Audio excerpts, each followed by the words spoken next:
பரிசுத்த நாமத்திற்கு ஸ்தோத்திரம் உண்டாவதாக.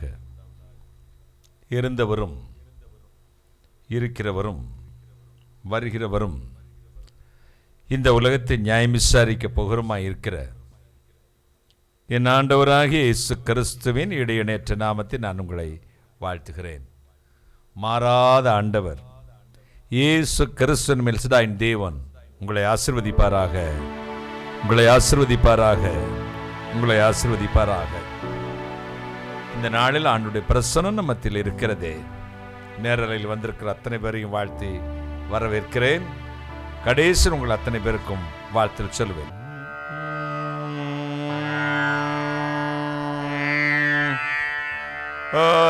அருணோதயம் எழுந்திடுவோம், பரன் இயேசுவை துதிப்போம். அருணோதயம் பரமானந்தம் அன்பரோடுறவாடவும்.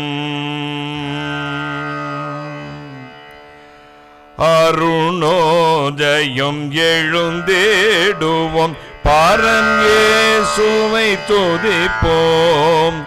அருணோதயம் பரமானந்தம் அன்பரோடுறவாடவும்.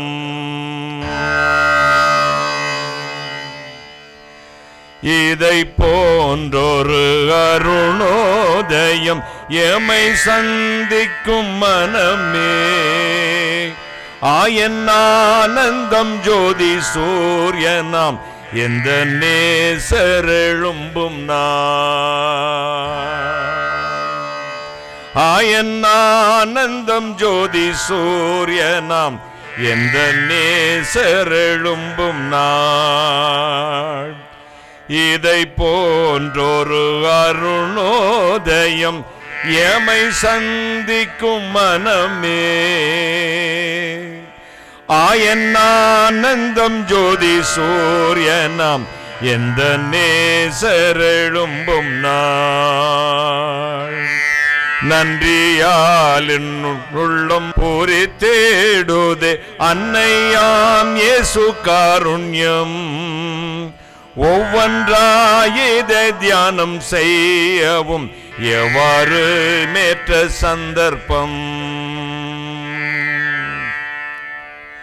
போனராவினில் ஜீவித்தோர் பலர் புவி விட்டுமே போய்விட்டார்.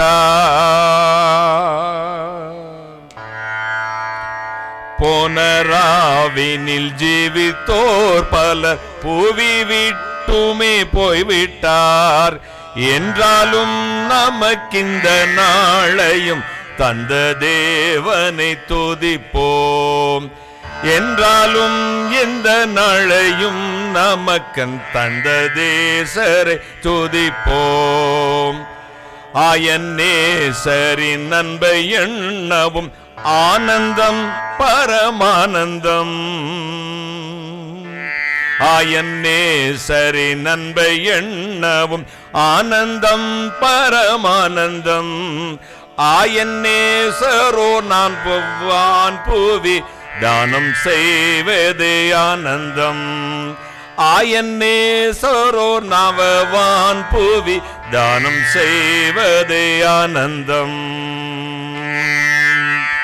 அருணோதயம் எழுந்தேடுவோம், பரன் இயேசுவை துதிப்போம்.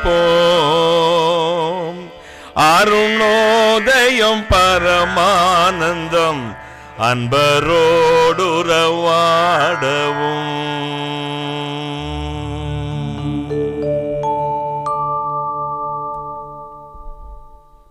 வானாதி வானங்களுக்கு மேலாய் தம்முடைய பரம சிங்காசனத்தில் விற்றிருக்கிற எங்கள் பரிசுத்தராகிய இயேசு அப்பா, அதிகாலையில் என்னை தேடுகிறவன் கண்டடைவான். கர்த்தரை தேடுகளுக்கோ ஒரு நன்மையும் குறைவுபடுவதில்லை என்ற வார்த்தைகளை நீர் எங்களுக்கு சொல்லிவிட்டு போனேன். என் நாமத்தில் நீங்கள் எதை கேட்டாலும் அதை நான் உங்களுக்கு செய்வேன். இதுவரை என் பிதாவை நீங்கள் ஒன்றும் கேட்கவே இல்லை. கேளுங்கள், உங்கள் சந்தோஷம் நிறைவாய் இருக்கும்படி பெற்றுக்கொள்வீர்கள் என்று சொன்னீரே அப்பா. இன்றைக்கு கேட்கிறோம். இன்றைக்கு என்னோடு சேர்ந்து நேரலையிலும் இந்த ஜூமா, யூடியூப், பேஸ்புக் அத்தனையிலும் காத்திருக்கிற மக்களை ஆசீர்வதியும். ஹவுஸ் ஆஃப் பிளஸிங்ல வந்து காத்திருக்கிற மக்களையும் ஆசீர்வதியும். நீர் சென்னை மறைத்தரலும், நீர் பேசும், உம்முடைய நாமத்தை மட்டும் மகிமைப்படுத்தும். அடியானையும் உடைய பிள்ளைகளையும் பரிசுத்தாவின் பரிபூர்ணமான ஆளுகை கொடுக்கிறேன். கர்த்தரா இயேசு கிறிஸ்து நாமத்தை மட்டும் மகிமைப்படுத்தும். கர்த்தரா இயேசு கிறிஸ்து நாமத்தில் ஜெபிக்கிறேன். உம்முடைய ஆசீர்வாதங்களை, நன்மைகளை, கிருபைகளை, வெற்றிகளை சுதந்திரித்து பெற்றுக் கொள்கிறேன் பரிசுத்த பிதாவே. ஆமென், ஆமென். உட்கார்லாம். இயேசு உயிரோடு இருக்கிறார், எனவே நாமும் உயிரோடு இருக்கிறோம். நேற்றும் என்றும் என்று மாறாத இறைவன், மகிமையான கர்த்தர், அவருடைய வார்த்தை ஆம் என்றும் ஆமென் என்றும் இருக்கிறது. மகிமையின் சிங்காசனத்தில் வீற்றிருக்கிற இறைவன் 2000 வருஷங்களுக்கு முன்பு மனித அவதாரம் எடுத்து இந்த வீட்டிற்கு இறங்கி வந்தார், இந்த பூமிக்கு இறங்கி வந்தார். மனித சரத்திலே கொலையுண்டு இரத்தத்தை சிந்தி மரித்து அடக்கம் பண்ணப்பட்டு 3ஆம் நாள் உயிரோடு எழுந்து பரலோகம் போயிருக்கிறார். மரித்தோரையும் உயிரோடு இருக்கிறவர் நியாயம் தீர்க்க மறுபடியும் வருவார். நம்முடைய ஆண்டவராய் இயேசு கிறிஸ்துவை அறிகிறதே நித்திய ஜீவன். கைகளை தட்டி கர்த்தரை மகிமைப்படுத்தும். ஒன்றான மெய் தேவனாகி உம்மையும் நீர் அனுப்பின நாதர் இயேசு கிறிஸ்துவை அறிகிறது நித்திய ஜீவன். மகிமையான ஆண்டவருடைய வல்லமையுள்ள கருணை மத்தியில் இருக்கிறது, நம்மை ஆசீர்வதிக்கிறது. கடந்த 6, 8, 9 வாரங்களாக ராயல் ஃபேமிலி, ராஜரீக குடும்பம் என்ற தலைப்பில் நாம் வசனங்களை தியானித்துக் கொண்டு வருகிறோம். அது நான் ராயல் ஃபேமிலிங்கிறத royal food, tasty food, royal gift அப்படின்னு எடுத்துட்டு 9 வாரம் ஒரே நாளில் பேசலாம் நினைச்சேன். மக்கள் சொன்னார்கள், இல்லை அண்ணன், ஒவ்வொரு வரங்களை குறித்து நீங்கள் பேசணும்.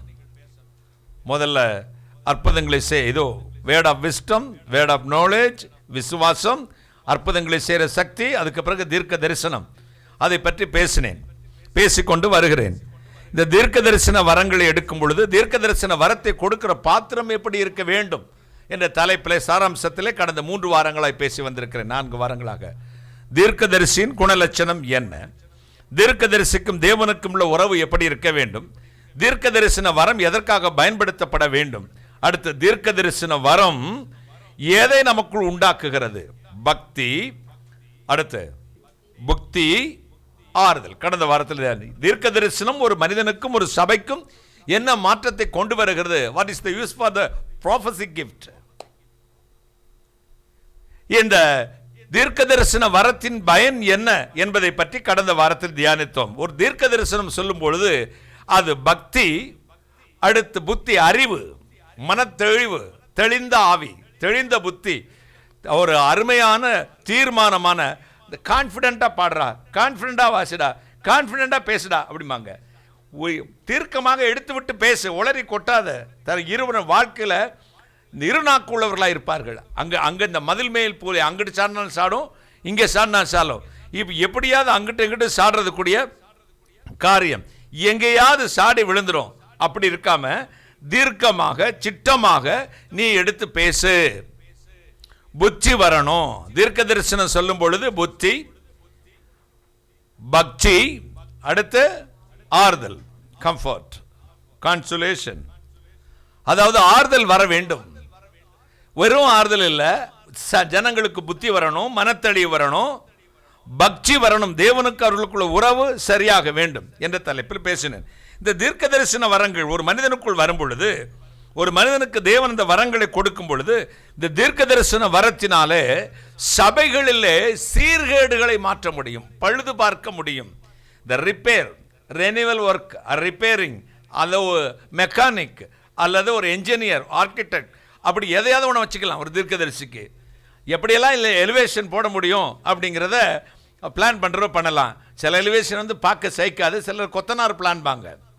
ஏன்னா பார்க்கவே சகிக்காது. சில எலிவேஷன் அதே சிமெண்ட், அதே கல், அதே செங்கல், அதே கம்பி, இதை வச்சு அழகாக போட்டுருவான். சில வந்தா வருதுன்னு மாங்காய் மரத்தில் கல் எறியும் போது ஒரு 10 கல்லை சேர்த்தெடுத்து எறிவான், ஒரு கல்லாவது பட்டு கீழே விழுந்துருமான்னு. ஒரு தீர்க்க தரிசன செய்தி என்பது அள்ளி எறிவதல்ல, தீர்க்கமான பாயிண்ட் அவுட் பண்ணி ஒரே கல்ல 2 மாங்காய் அடிக்கிறது. ஒரே கல்லில் 2 மாங்காய் போட்டா போட்டது தான். நீ இதைத்தான் செய்தாய், இதைத்தான் செய்யணும், இதுதான் உண்மை, இதுதான் கர்த்தருடைய வார்த்தை, இதுதான் கர்த்தருடைய சத்தம். அதுல ஆல்ட்ரேஷன் இருக்காது. ஒரு கோர்ட் இருக்கு பாருங்க, district court, high court, supreme court. இதுல ஆர்டர் போடும் வரை அந்த நீதிபதி என்னன்னாலும் ஆல்டர் பண்ணிக்கலாம். ஆர்டர் போட்டுட்டா அந்த நீதிபதி ஆல்டர் பண்ண முடியாது. ஆர்டர் போட்டான்னா அந்த ஆர்டர்ல ஆல்ட்ரேஷன் யாரும் பண்ண முடியாது. அந்த ஆல்ட்ரேஷன் யாரும் பண்ண முடியாது. ஆர்டர் போட்டுட்டா ஆல்ட்ரேஷன் யாரும் பண்ணவே முடியாது. ஆல்ட்ரேஷன் பண்றதுக்கு அங்க வழியே இல்லை. அந்த வார்த்தையில் எப்பொழுதும் ஆல்ட்ரேஷன் இருக்கக்கூடாது. ஆர்டர், இது ஒரு ஆர்டர் புக்கு. பழைய ஏற்பாடு முற்றிட்டு, புதிய ஏற்பாடு முற்றிட்டு, ஃபினிஷ். இந்த ஃபினிஷ் பண்ணல ஒன்று கூட்டவும் கூடாது, குறைக்கவும் கூடாது. அப்போ ஆண்டவர் சொன்ன தீர்க்க தரிசனம் ஒரு தடவை சொல்லிட்டா அதுக்கப்புறம் ஆல்ட்ரேஷன் இருக்காதுடா தம்பி. நீ என் மகனாக இருக்கலாம், என் மருமகனாக இருக்கலாம், என் பிள்ளையாக இருக்கலாம், என் பேர குழந்தையாக இருக்கலாம், உனக்கு கர்த்தர் என்ன சொல்றாரோ அதை தான் நான் தீர்க்க தரிசனம் தான் சொல்லணும். என் பிள்ளைக்காக ஒரு ஆல்ட்ரேஷன் பண்ணி சொல்லி உட்காந்துரு. அப்படி உனக்காக நான் அந்த வார்த்தையை ஆல்ட்ரேஷன் பண்ணி சொல்லக்கூடாது. அவன் மனசு ஸ்தாபப்பட்டு போயிடுவானே. பென்னியை பற்றி ஒரு மைனஸ் பாயிண்ட் ஏதாவது சொல்லணும்னு வச்சுக்கேன், ஐயோ நாளைக்கு வேலைக்கு பிள்ளை ஆளுநர் போயிடுமே அப்படின்னு ஒரு தீர்க்கதரிசி நினைக்கக்கூடாது. என்ன சொல்லணுமோ அதை சொல்லிடணும். ஒரே தீர்க்கதரிசி சாமுவேல் 2 ராஜாக்களை அபிஷேகம் பண்ணுகிறான். ஒன்று சவுல், மற்றொருவன் தாவீது. இப்போ சவுலை அபிஷேகம் பண்ணினதும் சாமுவேல் தான், அதே சவுலை இறங்கு பதவி விட்டுன்னு சொன்னதும் சாமுவேல் தான். ஒரே தீர்க்கதரிசி 2 வேலை செய்கிறான். ஏன் செய்தான் தெரியுமா? அவன் கர்த்தருடைய சத்தத்தை மட்டும் கேட்கிறவனா இருக்க வேண்டும். ஒரு தீர்க்க தரிசனம் என்பது ஆல்ட்ரேஷன்ல வராது. இதோ காணிக்கை கொடுத்து பணக்காரனுக்கு ஒரு தீர்க்க தரிசனம், ஏழைக்கு ஒரு தீர்க்க தரிசனம். ஏழைக்கு இறங்கி ஒரு தீர்க்க தரிசனம் சொல்லக்கூடாது. பணக்காரனுக்கு பயந்து பணத்துக்காகவும் ஒரு தீர்க்க தரிசனம் சொல்லக்கூடாது. இப்ப பணத்தினால் தேவனுடைய வரங்களை வாங்க முடியாது. அட்வர்டைஸ்மெண்ட்னால் ஒரு தீர்க்க தரிசனம் வாங்க முடியாது. சில இடத்துல தீர்க்க தரிசன கோர்ஸ் நடத்துறாங்களாம். என்ன கோர்ஸ்? தீர்க்க தரிசன கோர்ஸ் நடத்தி தீர்க்க தரிசனத்துக்கு சர்டிபிகேட் வேற கொடுக்குறாங்க. இவர் தீர்க்க தரிசின்னு. இந்த டுபாக்கூர் வேலையெல்லாம் ஆகாது. தீர்க்க தரிசி என்று சர்டிபிகேட் ஒரு மனுஷனாலும் இன்னொரு மனுஷனுக்கு கொடுக்க முடியாது. வரங்கள் யாரால் கொடுக்கப்படுகிறது? ஆவியானவர் தம்முடைய சித்தத்தின்படி பகிர்ந்தளிக்கப்பட்ட பரிசுத்தாவின் வரங்கள். இந்த வரங்களிலே ஆண்டவர் சொல்லுகிறார், அவனுடைய பிரயோஜனத்திற்கு என்று அழைக்கப்பட்டிருக்கிறது. All is MBBS doctors. என்ன ஸ்பெஷலிஸ்ட் கேட்பாங்களா இல்லையா?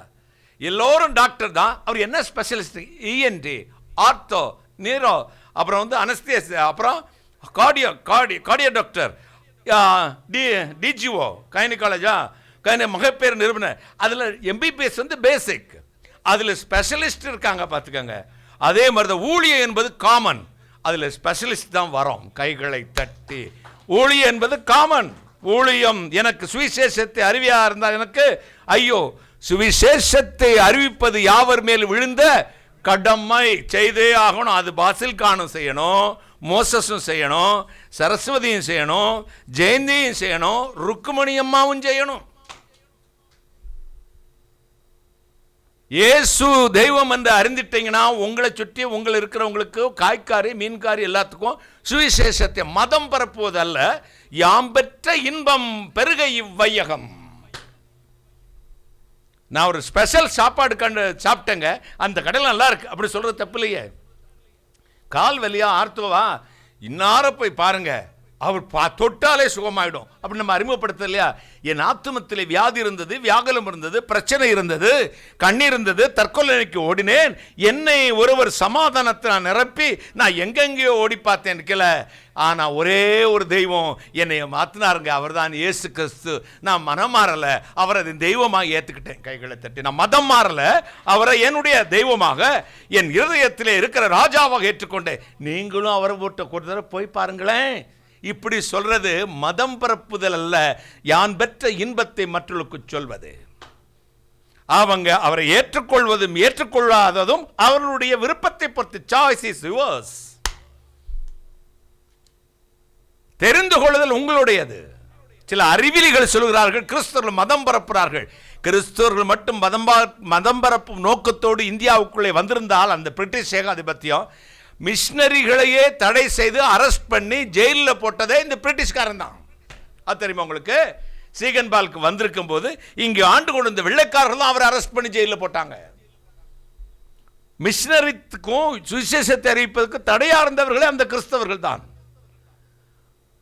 அதுல தமிழ்நாட்டிலே நம்முடைய தோமா பரங்கிமலையில் மரித்தார்னு சரித்திரம். கந்தப்ப ராஜான்னு ஒரு ராஜா அவரை ஆதரித்து தன் பிள்ளைக்கு டியூஷன் வாத்தியாரா வச்சு அதன் மூலமா அவர் இயேசு கிறிஸ்துவை ஏற்றுக்கொண்டார் என்பது நம்முடைய கிறிஸ்தவ சரித்திரம். அப்போ மதம் பரப்ப யாரும் வரவில்லை. மதம் பரப்ப வந்திருந்தால் இந்த காலத்து சாமியார் மாதிரி, இந்த மாதிரி கள்ள போதகர்கள் மாதிரி, கள்ள பாஸ்டர் மாதிரி, இதோ பக்க வழியை பணம் பறிக்கிற மாதிரி, விபச்சார கண்களுடைய மாதிரி, அன்னைக்குள்ள மிஷினரியை அடி வாங்காம உதவாங்காம சிலுவையில் அரிக்காம ஈட்டி வச்சு தோமாவை குத்தி கொண்டாங்களே அப்படி கொள்ளாம சுகபோகமா ராஜாரமில் இருந்துட்டு போயிருக்கலாம். அநித்தியமான உலக சந்தோஷத்தை அவர்கள் இன்பமா எண்ணாமல் கர்த்தருடைய வார்த்தையை மட்டுமே சொல்வதை நோக்கமாகும் ஜனங்கள் பாவத்திலிருந்து விடுதலையாக்கி, நோயிலிருந்து விடுதலையாக்கி, அதர்த்தத்திலிருந்து விடுதலையாக்கி நித்திய ஜீவனுக்கு போகிற வழியை காண்பிக்கும் ஒரே நோக்கத்தோடு ஒவ்வொரு தேசத்துக்கு புறப்பட்டு போனார்கள். கைகளை தட்டி. இன்னைக்கு ஊழியம் பிழைப்பு தொழிலாய் மாறிவிட்டது. எல்லா துறையும் அப்படி மாறிடுச்சு, ஆன்மீகமும் அப்படி மாறிடுச்சு. அன்னைக்கு டாக்டர்ஸ் இதோ டாக்டர்ஸ் வேலையை சர்வீஸ் ஓரியன்டா பண்ணாங்க, இன்னைக்கு கமர்ஷியல் ஓரியன்டா பண்றாங்க. எல்லாரும் அல்ல, ஒரு சில நல்ல டாக்டர்ஸ் இருக்காங்க. இன்னைக்கு 5 ஸ்டார் ரேஞ்சில் ஹாஸ்பிட்டல் வந்ததுக்கு காரணம் என்ன? Commercial orient. அந்த 5 ஸ்டார் ஹோட்டல்ல இருந்து தங்கி 5 ஸ்டார் ஹோட்டல் மாதிரி இருக்கிற மருத்துவமனையும் தங்கி சிகிச்சை பெறும் வைத்தியர்களுக்கும் இந்த நோயாளிகளுக்கும் என்ன நோய்க்கு என்ன மருந்து கொடுக்க முடியும் என்று இருக்கிறதோ அது கீழே மருத்துவமனையிலும் அரசாங்க மருத்துவமனையிலும் கொடுப்பார்கள். இதே ஆரஞ்சு ஜூஸ் நம்ம ரோட்டு கடையில் இருந்து 60 ரூபாய், 5 ஸ்டார் தாஜ் கோரமண்டல் லீலாலாம் போய் சாப்பிட்டோம்னா 900 ரூபாய். என்ன the way of the presentation, the perfect presentation, அந்த பிரசன்ட் பண்ற விதத்தை சொக்கி போய் ஓடுவது. சாதாரண ஒரு பொண்ணு பவுடர் கூட போடாம ஒரு ஒத்த கம்மல், ஒத்த ஸ்டட்டு, ஒரு செயின் போட்டு சேலை கட்டினா அவனுக்கு பிடிக்காது. அவளே லிப்ஸ்டிக் எல்லாம் போட்டு ரத்த காட்டாரி பேய் மாதிரி பல்ல இழிச்சுக்கிட்டு கண்ணில் ஹைலைட்ஸ் எல்லாம் வச்சு இவ்வளோ முடி மாதிரி வச்சு இங்கே தொங்கட்டான் போட்டு இங்கே கவர்ச்சி அங்கே வேற இழுத்து விட்டு வந்துட்டோன்னா சூப்பர் ஐஸ்வர்யா ராய் மாதிரி கட்டிட்டு வருவோம். அடுத்த நாள் மேக்கப் கலைஞ்சு நிற்பா, அப்போ தான் தெரியும் மின்னுவதெல்லாம் பொண்ணல்ல.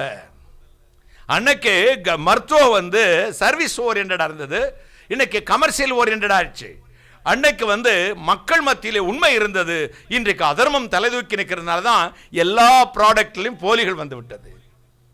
நீங்க போய் கேட்டீங்கன்னா யமஹாவோட பைக்கோட ஸ்பேர் பார்ட்ஸ்டா ஒரிஜினல் இருக்கு, டூப்ளிகேட் இருக்கா இல்லையா? இதுல ஒரிஜினலுக்கு ஒரு விலை, டூப்ளிகேட்டுக்கு ஒரு விலை. ஆனா எதை அநேகர் வாங்குவாங்க சொல்லுங்க? டூப்ளிகேட்டை தான் அவங்க. அதே மாதிரி தான் ஆன்மீகத்திலையும் ஒரிஜினலும் இருக்கு, டூப்ளிகேட்டும் இருக்கு. ஆனால் அநேகர் எதை வாங்குறாங்க? டூப்ளிகேட்டை தான் வாங்குறாங்க. ஏன் சார் இப்படி போயிடுச்சு உலகம்? ஏன் சார் இப்படி ஆயிடுச்சு அப்படின்னா வேதம் சொல்லுகிறது, அவர்கள் சத்தியத்துக்கு செவி கொடாமல் கட்டுக்கதைகளுக்கு செவி கொடுத்தபடினால் பொய்யை நம்பத்தக்கதான வஞ்சகத்தை தேவனே ஜனங்கள் மீது வரவிட்டார். தெசலோனிக்கேயர் 2 தெசலோனிக்கேயர் 2ஆம் அதிகாரம் 10ஆம் வசனம் 11ஆம் வசனம் 9லிருந்தே வாசிமா மகளே. அந்த அக்கிரமக்காரனுடைய வருகை சாத்தானுடைய செயலின்படி சகல வல்லமையோடும் அடையாளங்களோடும் பொய்யான அற்புதங்களோடும் கெட்டு போர்களுக்குள்ளே அநீதியினால் உண்டாகும் சகலவித வஞ்சகத்தோடு இருக்கும் ரட்சிக்கப்படத்தக்கதாய் சத்தியத்தின் மேல் அன்பை அவர்கள் அங்கீகரியாமற் போனபடியால் ரட்சிக்கப்படத்தக்க தக்கதாக சத்தியத்தின் மேல் உள்ள அன்பை அவர்கள் அங்கீகரியாமல் போனபடியால் அப்படி நடக்கும். ஆகையால் சத்தியத்தை விசுவாசியாமல் அநீதியில் பிரியப்படுகிற யாவரும் ஆக்கணைக்குள்ளாகும்படிக்கு அவர்கள் பொய்யை விசுவாசிக்கத்தக்கதாக கொடிய வஞ்சகத்தை தேவன் அவர்களுக்கு அனுப்புவார். யார் அனுப்புவாங்களா? தேவன் அவர்களுக்குள்ளே அனுப்புவார். யாரு? சங்கீதா மைக்க வச்சுக்கணும், நான் கேட்டதுக்கு நீ பதில் டக்குன்னு சொல்லணும். அதாவது கொடிய வஞ்சகத்தை யார் அனுப்புவாராம்? தேவனே அனுப்புவார். தேவனே அனுப்புவார். ஏன்? சத்தியத்தின் மேல் அன்பை ரட்சிக்கப்படத்தக்கதான காரியத்தில் ஜனங்களுக்கு நாட்டம் இல்லை. வீடு வேணும், மாடு வேணும், மாப்பிள்ளை வேணும், பொண்ணு வேணும், அழகி வேணும், படிச்சவ வேணும், அரட்டவுசர் வேணும், பாப் கட்டிங் வேணும், இவளுக்கு வட்ரூப்பி மண்டை அடிச்சவன் வேணும், யமகா பைக்கில் போறவன், மொபைலில் வச்சிருக்கேன் வேணும், வச்சாரக்காரன் வேணும், கஞ்சா குடிக்கிறேன் வேணும், சிகரெட் குடிக்கிறேன் வேணும். பாஸ்டர் பையன் கூட லவ் பண்ணிட்டு பாஸ்டர் பொண்ணு கூட உள்ள போட்டிருக்கு இன்னர் வெளியே தெரியுமா ட்ரெஸ் பண்றாத கண்டிக்கிறதுக்கு நாதி கிடையாது.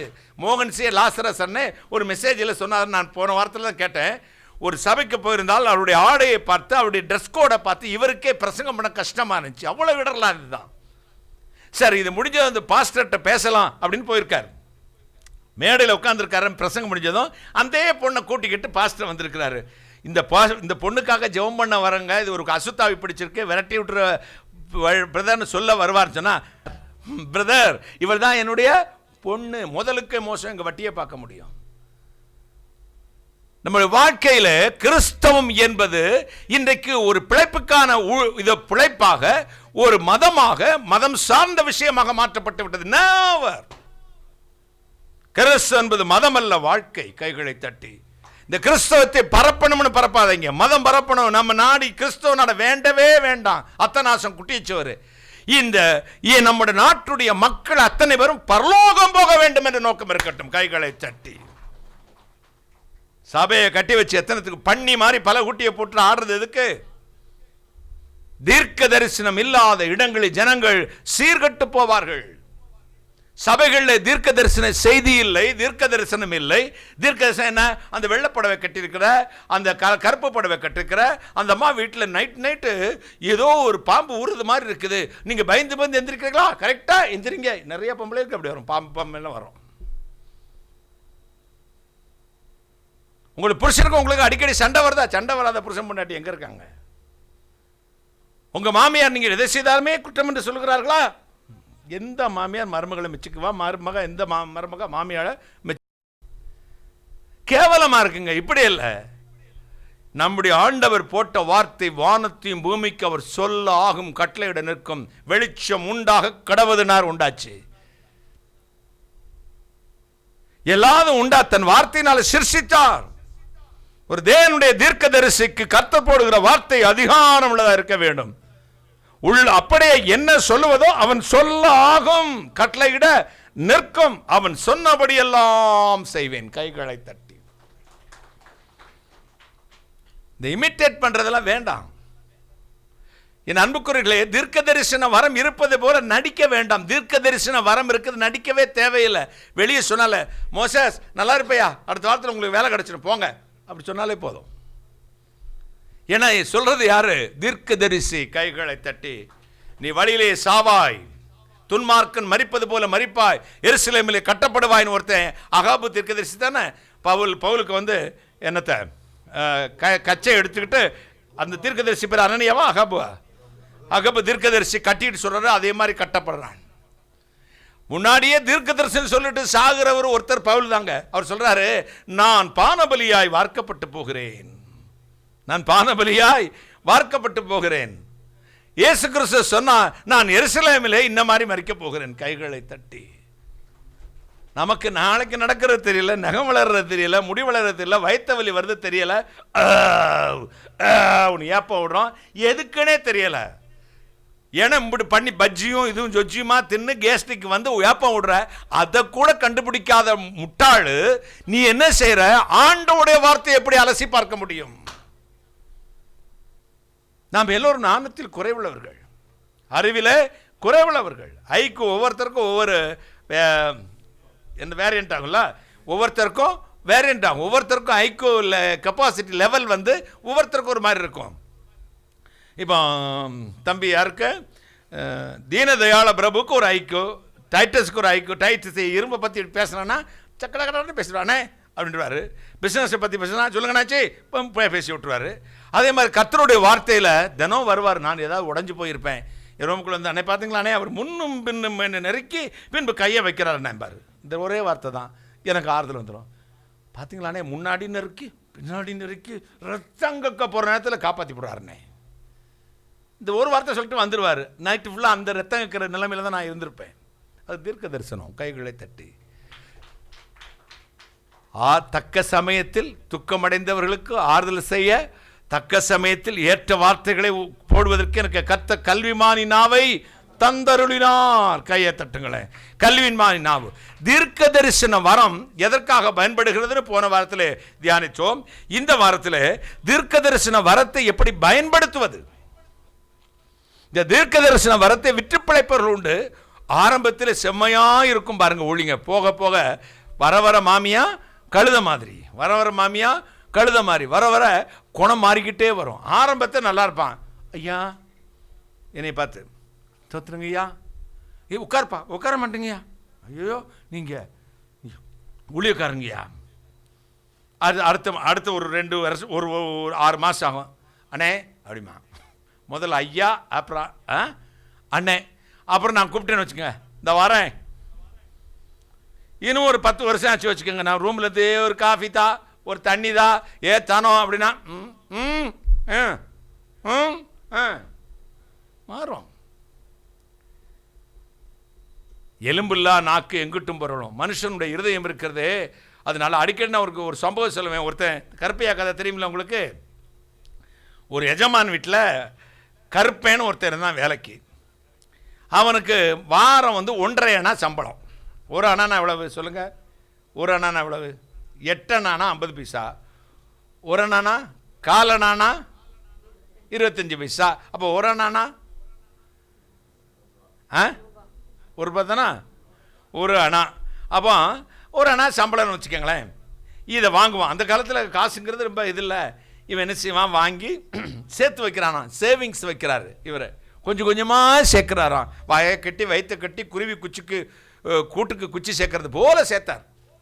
என்ன செய்வார், ஒரு பெரிய துணியில் அதை வச்சுட்டு ஒரு மரத்தடியில் குழியை தோண்டி அதுக்குள்ளே புதைச்சி தெரியாமல் வச்சுக்கிட்டார். இப்போ ஒரு 6-7 மாதமாக சம்பளம் வாங்கினார். இப்போ முட்டு காசு ஆகிப்போச்சு. இப்போ அந்த காலத்தில் இந்துவாக இருக்கும்போது ஒரு சாங்கியத்துக்கு சொல்லுவாங்க. ஒன்று இந்த நம்ம சாப்பாட்டிலேருந்து தட்டிலேருந்து எடுத்து சாப்பிட்டானா அப்படின்னு துப்பி வச்சுருவாங்க. அப்படி யாராவது செஞ்சுருக்கீங்களா? பக்கத்தில் இருக்க ஹாஸ்டல்லாம் பக்கத்தில் இருக்க தட்டிலேருந்து தூக்கிடுவான் முட்டையை. அதனால முட்டையை என்ன செய்வாங்க, வாங்கினோடனே அப்படின்னு துப்பி வச்சா எடுத்தால் சாப்பிட நினச்சிருவான், இல்லாட்டி அருவருப்புன்னு நினச்சிருவாங்க. அப்படி செஞ்சுருக்கா? பார்த்துருக்கியா நீ? யாராவது பார்த்தவங்க உண்டா சொல்லுங்கள். நீங்கள் பார்த்துருக்கீங்க. அப்போ நான் சொல்கிறது உண்மை தானே? ஆன்லைனில் இருக்கவங்க யாராவது பார்த்துருக்கீங்களா? அதை சுட்டு துப்பி அப்படி வச்சுடுவாங்க. பார்த்துருக்கேன், சிஸ்டர் பார்த்துருக்காங்க. அப்போ அதே மாதிரி என்ன செய்வான், ஒரு சாஸ்திரம் உண்டு. அந்த குழியில் புதைச்சிட்டு மரத்தடியில் போட்டு புதைச்சிட்டு கால் எடுத்து வச்சு 8 இளவும்பா. அப்படின்னா இதை தொட்டவனுக்கு 8ஆவது நாள் இளவு விழுந்துடணும் அப்படின்னு அர்த்தம். என் காசை யாராவது தொட்டா 8ஆவது நாளில் இளவு விழுந்துடணும்னு. சரி, பல நாள் அப்படி செஞ்சான். இதை தொட முடியாது, ஏன்னா இவன் சபிச்சுட்டு வந்திருக்கான்ல அப்படின்னு இவனுக்கு ஒரு நம்பிக்கை. இப்போ அவன் காசு சேர்ந்துருச்சு. இப்போ வந்து வந்தான். இப்போ வந்து ஒரு பொதி காசு சேர்ந்துருச்சு. இப்போ இதை ஒரு நாள் அப்போ முதலாளி ஒரு நாள் கருப்பா அப்படின்னு கூப்பிட்டாங்க. அம்மா இனிமேல் கருப்பேன்லாம் கூப்பிடாதீங்க, கருப்பு சாமின்னு கூப்பிடுங்க. என்னப்பா பேரை மாற்றிட்டேன்ல அப்படின்னா, ஏன்னா காசு வந்துருச்சுல்ல. இப்போ கருப்பை என்ன ஆகுறான், கருப்பு சாமி ஆம்பறான். சரிப்பா கருப்பு சாமி அப்படின்னா அடுத்த வாரம் சம்பளம் வாங்கினா போய் அதே போய் போட்டு என்ன செஞ்சான், என்ன சொல்லியிருப்பான், 8 இதை தொட்டவனுக்கு 8ஆவது நாள் அவன் வீட்டில் சாவு விழுந்துடணும். அதுக்காக 8 இளவு அப்படின்னு மிதிச்சான். இப்போ கொஞ்சம் காசு கொஞ்சம் கூடிருச்சு. இப்போ கௌரவம் கூடிருச்சு பார்த்தீங்களா. இப்போ 10th படிக்கல ஒரு லெவல் இருப்பாங்க, 12th படிக்கும்போது லெவல் இருப்பாங்க, டிகிரி வந்து ஒரு லெவல் இருப்பாங்க, பிஜி போனால் அதோட பெரிய லெவல் கூடிரும் சிலருக்கு. இப்போ அன்னைக்கு நீ இருந்த போஸ்டர் தூக்கிட்டு போனடா, இப்போ நீ வக்கீல் படித்தா, இன்ஜினியர் படித்தா, இப்போ என்ன படிச்சிருக்க பிடியா பிடிச்சா MD1 படிச்சுட்டப்பா. இப்போ எனக்கு சொல்கிறதுக்கும் கொஞ்சம் கூச்சமாக இருக்குது, தம்பியா மர மாதிரி வேலை ஆகலாமான்னு. உனக்கும் கொஞ்சம் கௌரவமாக இருந்தால் இருக்க, அது தெரியாது எனக்கு, அநியாமல் சொல்லக்கூடாதுல்ல. இப்போ மேடை பிரபங்க பையா இந்த பால் போஸ்டர் கொண்டு போய் அங்கே கொடுத்துட்டா அப்படின்னா எனக்கு சொல்றதுக்கு வருத்தம். இவனுக்கு கிரேடு கூடி போச்சுல்ல, இனிமேல் நம்ம பேசினா கூட மதிக்கிறானோ இல்லையோன்னு ஒரு சந்தேகம். இவன் கூட இப்போ பெரிய ஆள் ஆகிட்டான், கீபோர்டெல்லாம் வாசிக்கிறான், ஜிம்முக்கு போகிறான், உடம்பு வரன்னு ஆயிடுச்சு. மாதிரி நான் அடிக்க முடியுமா? திருப்பி கையை பிடிச்சி மடக்கிடுவானா? ஒரு பயம் இருக்கத்தான் தம்பி இதை செய்து எனக்கு. ஏன்னா அதனால் கொஞ்சம் பையா அப்படி ஜென்டிலா தம்பி சரியானு ஒதுங்கிக்கிறேன். இப்போ வரும்போது முருங்கைத்தடி ஊனிட்டு வருவாங்க, கொஞ்சம் வால் முளைச்சது இரும்பு தடி ஊனி எந்திரிச்சுக்குவாங்க. வரும்போது முருங்கைத்தடி ஊனிட்டு வர்றது, கொஞ்சம் வால் முளைச்சதும் என்ன செய்யறது, இரும்பு தடி ஊனி எந்திரிச்சுக்கிறது. மறுபடியும் இரும்பை தட்டி விட்டுருவாரு, அப்புறம் மறுபடியும் என்ன தடி ஊனணும், முருங்கைத்தடி தான் ஊனணும். இப்போ கருப்பசாமி ஆச்சு, அடுத்த வாரம் கொஞ்சம் காசு கூடிச்சுல சொன்னா, கருப்பசாமி இல்லைம்மா, இப்போ அப்புறம்ப்பா கருப்பையான்னு கூப்பிடுங்க. இப்போ ஐயான்னு கூப்பிட சொல்கிறான் யார? முதலாளி அம்மாவை. சரி ஐயா, கருப்பையா அப்படின்னாங்க. சரின்னு அடுத்த வாரம் போய் காசை வைக்க போனால், இங்கே இவன் அடுப்படியில் வேலை செய்கிற சமையல்காரன், அங்கே தோட்டக்காரன் பார்த்து இவன் என்னடா அந்த மரத்தடியிலே வந்து 8 இளவுன்னு பார்த்து அடிச்சுட்டு போகிறான் அப்படின்ட்டு இவன் அந்த பக்கம் நகண்ட உடனேயும் போய் தோணுனா காசு பொதியோடு தூக்கிட்டு போயிட்டான். அடுத்த வாரம் சம்பளம் கொடுத்தாங்க. இப்போ கருப்பசாமியாகி கருப்ப ஐயாவாகி இப்போ திருப்பி மறுபடி போகிறாரு. போய் காசை பார்த்தாரு, காசை காணா. ஐயோப்பா சேர்த்து வச்சதெல்லாம் போச்சேன்னு மண்டையில் அடிச்சுட்டு அழைச்சிட்டு வரும்போது முதலாளி அம்மா கூப்பிட்டாங்க, கருப்பையா அப்படின்னாங்க. அம்மா வேணாங்கம்மா, பழைய கருப்பனே கூப்பிடுங்க. எப்படி கூப்பிடுங்க? பழைய கருப்பேன்னு. நாம் இருந்த நிலைமையை மறந்து விடக்கூடாது. எங்கே இருந்து வந்தோம், எப்படி கர்த்தர் அழைத்தார், எப்படி இந்த வார்த்தையை போட்டார், எப்படி இந்த மினிஸ்ட்ரியை கட்டினோம், எப்படி இந்த பிராண்ட் வந்துச்சு, எப்படி கர்த்தர் இந்த லட்சக்கணக்கான மக்களுக்கு நம்முடைய பேரை பிரஸ்தாபப்படுத்தினார் என்பதை உணர்ந்து அவருடைய அடங்கி இருக்கிற அவன்தான் கர்த்தருடைய உண்மையான தீர்க்கதரிசி. தீர்க்கதரிசி ஆவி தீர்க்கதரிசிக்குள் அடங்கி இருக்கிறதே. சிலவன் பேசுவான் பாருங்க, நேற்று பிழைச்ச சுண்டக்கா, பைபிள் தெரியாது, நாலேஜ் இல்லை, அனுபவம் இல்லை, கஷ்டப்பட்டிருக்க மாட்டான், ஒன்று மாட்டான், மற்றவங்களை தரக்குறைவாக பேசுவான், தானே பெரிய ஆள் மாதிரி. வியூவர்ஸை வச்சு இல்லைங்க ஊழியம் ஃபேமஸ்ஸு, ஸ்டாண்டர்டை வச்சு, நாட் குவான்டிட்டி, குவாலிட்டி வேணும். கைகளை தட்டி ட்ராக்கு. பிரசிடென்ட் 10% இல்லை நம்ம நாட்டுக்கு. எத்தனை பிரசிடென்ட்? ஒத்த பிரசிடென்ட், அது கிளடு, வயசானவர். நம்ம வீட்டில் மூலையில் தள்ளுவோமே, அவங்கள தான் நம்ம நாட்டிலே பிரசிடென்ட் ஆக்குவாங்க. எல்லா கவர்மெண்ட்லேயும் அப்படி தான் இருந்திருக்கு. ஆனால் அந்த கிளடுக்கு, அந்த புதியவருக்கு, அந்த பெரியவருக்கு இருக்க மதிப்பு ஒரு பயிலுக்கும் இல்லை. கை கெடுத்த அது குவாலிட்டி. நிறைய பொதுபோதன் இருப்பான் பாருங்க, அது குவான்டிட்டி. அவன் இருந்து என்ன செய்யறதுக்கு? அவன் கையெழுத்தில் என்ன நடக்க போகிறது? ஜனாதிபதி கையெழுத்து போட்டால் கருணை மனு ஏற்கப்படுகிறது. ஜனாதிபதி கையெழுத்து போட்டால் கவர்மெண்ட் டிசார்டர் ஆயிடுது. கைகளை தட்டி கவர்மெண்ட் டிசார்டர்ட், ஐ டிக்ளேர்டு, சைனாவோட யுத்தத்துக்கு போ அப்படின்னு அவர் கையெழுத்து போட்டா வச்சுக்கோங்க, முடிஞ்சது கதை. அந்த கிழவனுக்கு இருக்க மதிப்பு இங்க இருக்க வாலிபனுக்கு கிடையாது. அப்ப நினைக்கணும், நான் வாலிபன், பயங்கர ஸ்ட்ரெங்த். நோ, பலத்தினாலும் அல்ல, பராக்கிரமத்தினாலும் அல்ல, என்னுடைய ஆவியினாலே எல்லாம் ஆகும். கைகளை தட்டி பலத்தினாலும் அல்ல, பராக்கிரமத்தினால. இந்த ஆவியை நம்பி ஊழியம் செய்கிற மனிதன் தான் தேவனுடைய வல்லமையான ஒரு தீர்க்கதரிசியாய் பயன்படுத்தப்படுவான். நீங்க தாவீதை சாதாரண ஒரு ராஜாவை தான் பார்த்திருப்பீங்க, ஒரு மத்தேயு பொண்டாட்டியை ரேப் பண்ணவனை தான் பார்த்திருப்பீங்க, மன்னிப்பு கேட்டு மனம் திரும்பி மறுபடியும் புதுப்பிக்கப்பட்டான்னு தான் பார்த்திருப்பீங்க. நான் அவனை ஒரு தீர்க்கதரிசியாக பார்க்கிறேன். கைகளை தட்டி ஒரு அல்லேலூயா. கோலியாத் வந்து நிற்கிறான், கர்ச்சிக்கிறான், யெகோவா தேவனை தூஷிக்கிறான், அவரை கும்பிடுகிற, அவரை வணங்குகிற, அவரை ஆராதிக்கிற மக்களை தூஷித்துக் கொண்டிருக்கிறான். அத்தனை பராக்கிரமசாலிகள், வில்வத்திலே தேறினவன், கலரிலே தேறினவன், மல்யுத்தத்திலே தேறினவன், 6 பேக், சூப்பர், என்னது செஸ்ட், அதுக்கு என்ன செஸ்ட் சொல்வீங்க, என்ன மார்பழகு, தங்கத்தில் உடல் எடுத்து சந்தனத்து நிறம் எடுத்து அதே மாதிரி அப்படி நிற்கிறவெல்லாம் பயந்துக்கிட்டு பின்னிட்டு போகிறான். இந்த சின்ன பைய ஓடி வந்து நான் உன்னை கொல்வேனா. எல்லாம் சிரிக்கிறாங்க. லூசு பையில போடா, உன்னை கொசு அடிச்ச மாதிரி சட்டுன்னு அடிச்சு போட்டுருவாங்க. ஆனால் அவன் சொன்ன ஒரு தீர்க்க தரிசனம் பாருங்களேன். கோலியாத் நிந்திக்கும்போது சொல்றான், நீ தடியோடும் ஆயுதங்களோடும் வருகிறாய், ஆனால் நானோ இதெல்லாம் நம்பவில்லடா கோலியாத். யார் சொல்றது? கார்சன் பார்த்து என்னை பார்த்து பேசினா எப்படி இருக்கும் அந்த மாதிரி. ஒரு சாதாரண சிறுவன் 40 வயசு 45 வயசு உள்ள ஒரு ஆம்பளை பார்த்து, நானும் உன்னை போல ஆயத்தை எடுத்துள்ள நீ நிந்திக்கிற சேனைகளின் இராணுவங்களின் கர்த்தருடைய நாமத்தில் வருகிறேன் என்றான். கைகளை இன்று உன் தலையை வெட்டி உன்னை விட்டு எடுப்பான். அது தீர்க்க தரிசனம். கைகளை தட்டி ஒரு அல்லேலூயா சத்தமா சொல்லுங்களேன். அங்க டைட்டில் அவருக்கு என்ன உசுப்பேத்தி விடுறது. ஏன்னா உங்களை போய் உங்க தகுதியை நான் ஒரு நாயின்னு அவன் பேசிக்கிட்டு இருக்கேன். அவன் நம்ம வீட்டில் வாட்ச்மேன் வேலைக்கு கூட லாய்க்கலனே. நீங்க என்ன பவர் உள்ளவர். எனக்கு பவர் இல்லாட்டு கூட பவர் வந்துருங்க. உனக்கு டக்குன்னு ஒரு 2000 ரூபாய் தூக்கி கொடுக்கணும் போல தோணும். புகழ்ச்சிக்கு மயங்காதவன் யாரும் இல்லை. எனக்கு இந்த ஏற்ற சமயத்தில் ஒரு டைட்டில் போட்ட பாரு, உங்க பவர் என்னன்னு. என் பவர் எனக்கு தானே தெரியும். இங்க கர்த்தரை உசுப்பேத்தி விட்டான் தாவீது.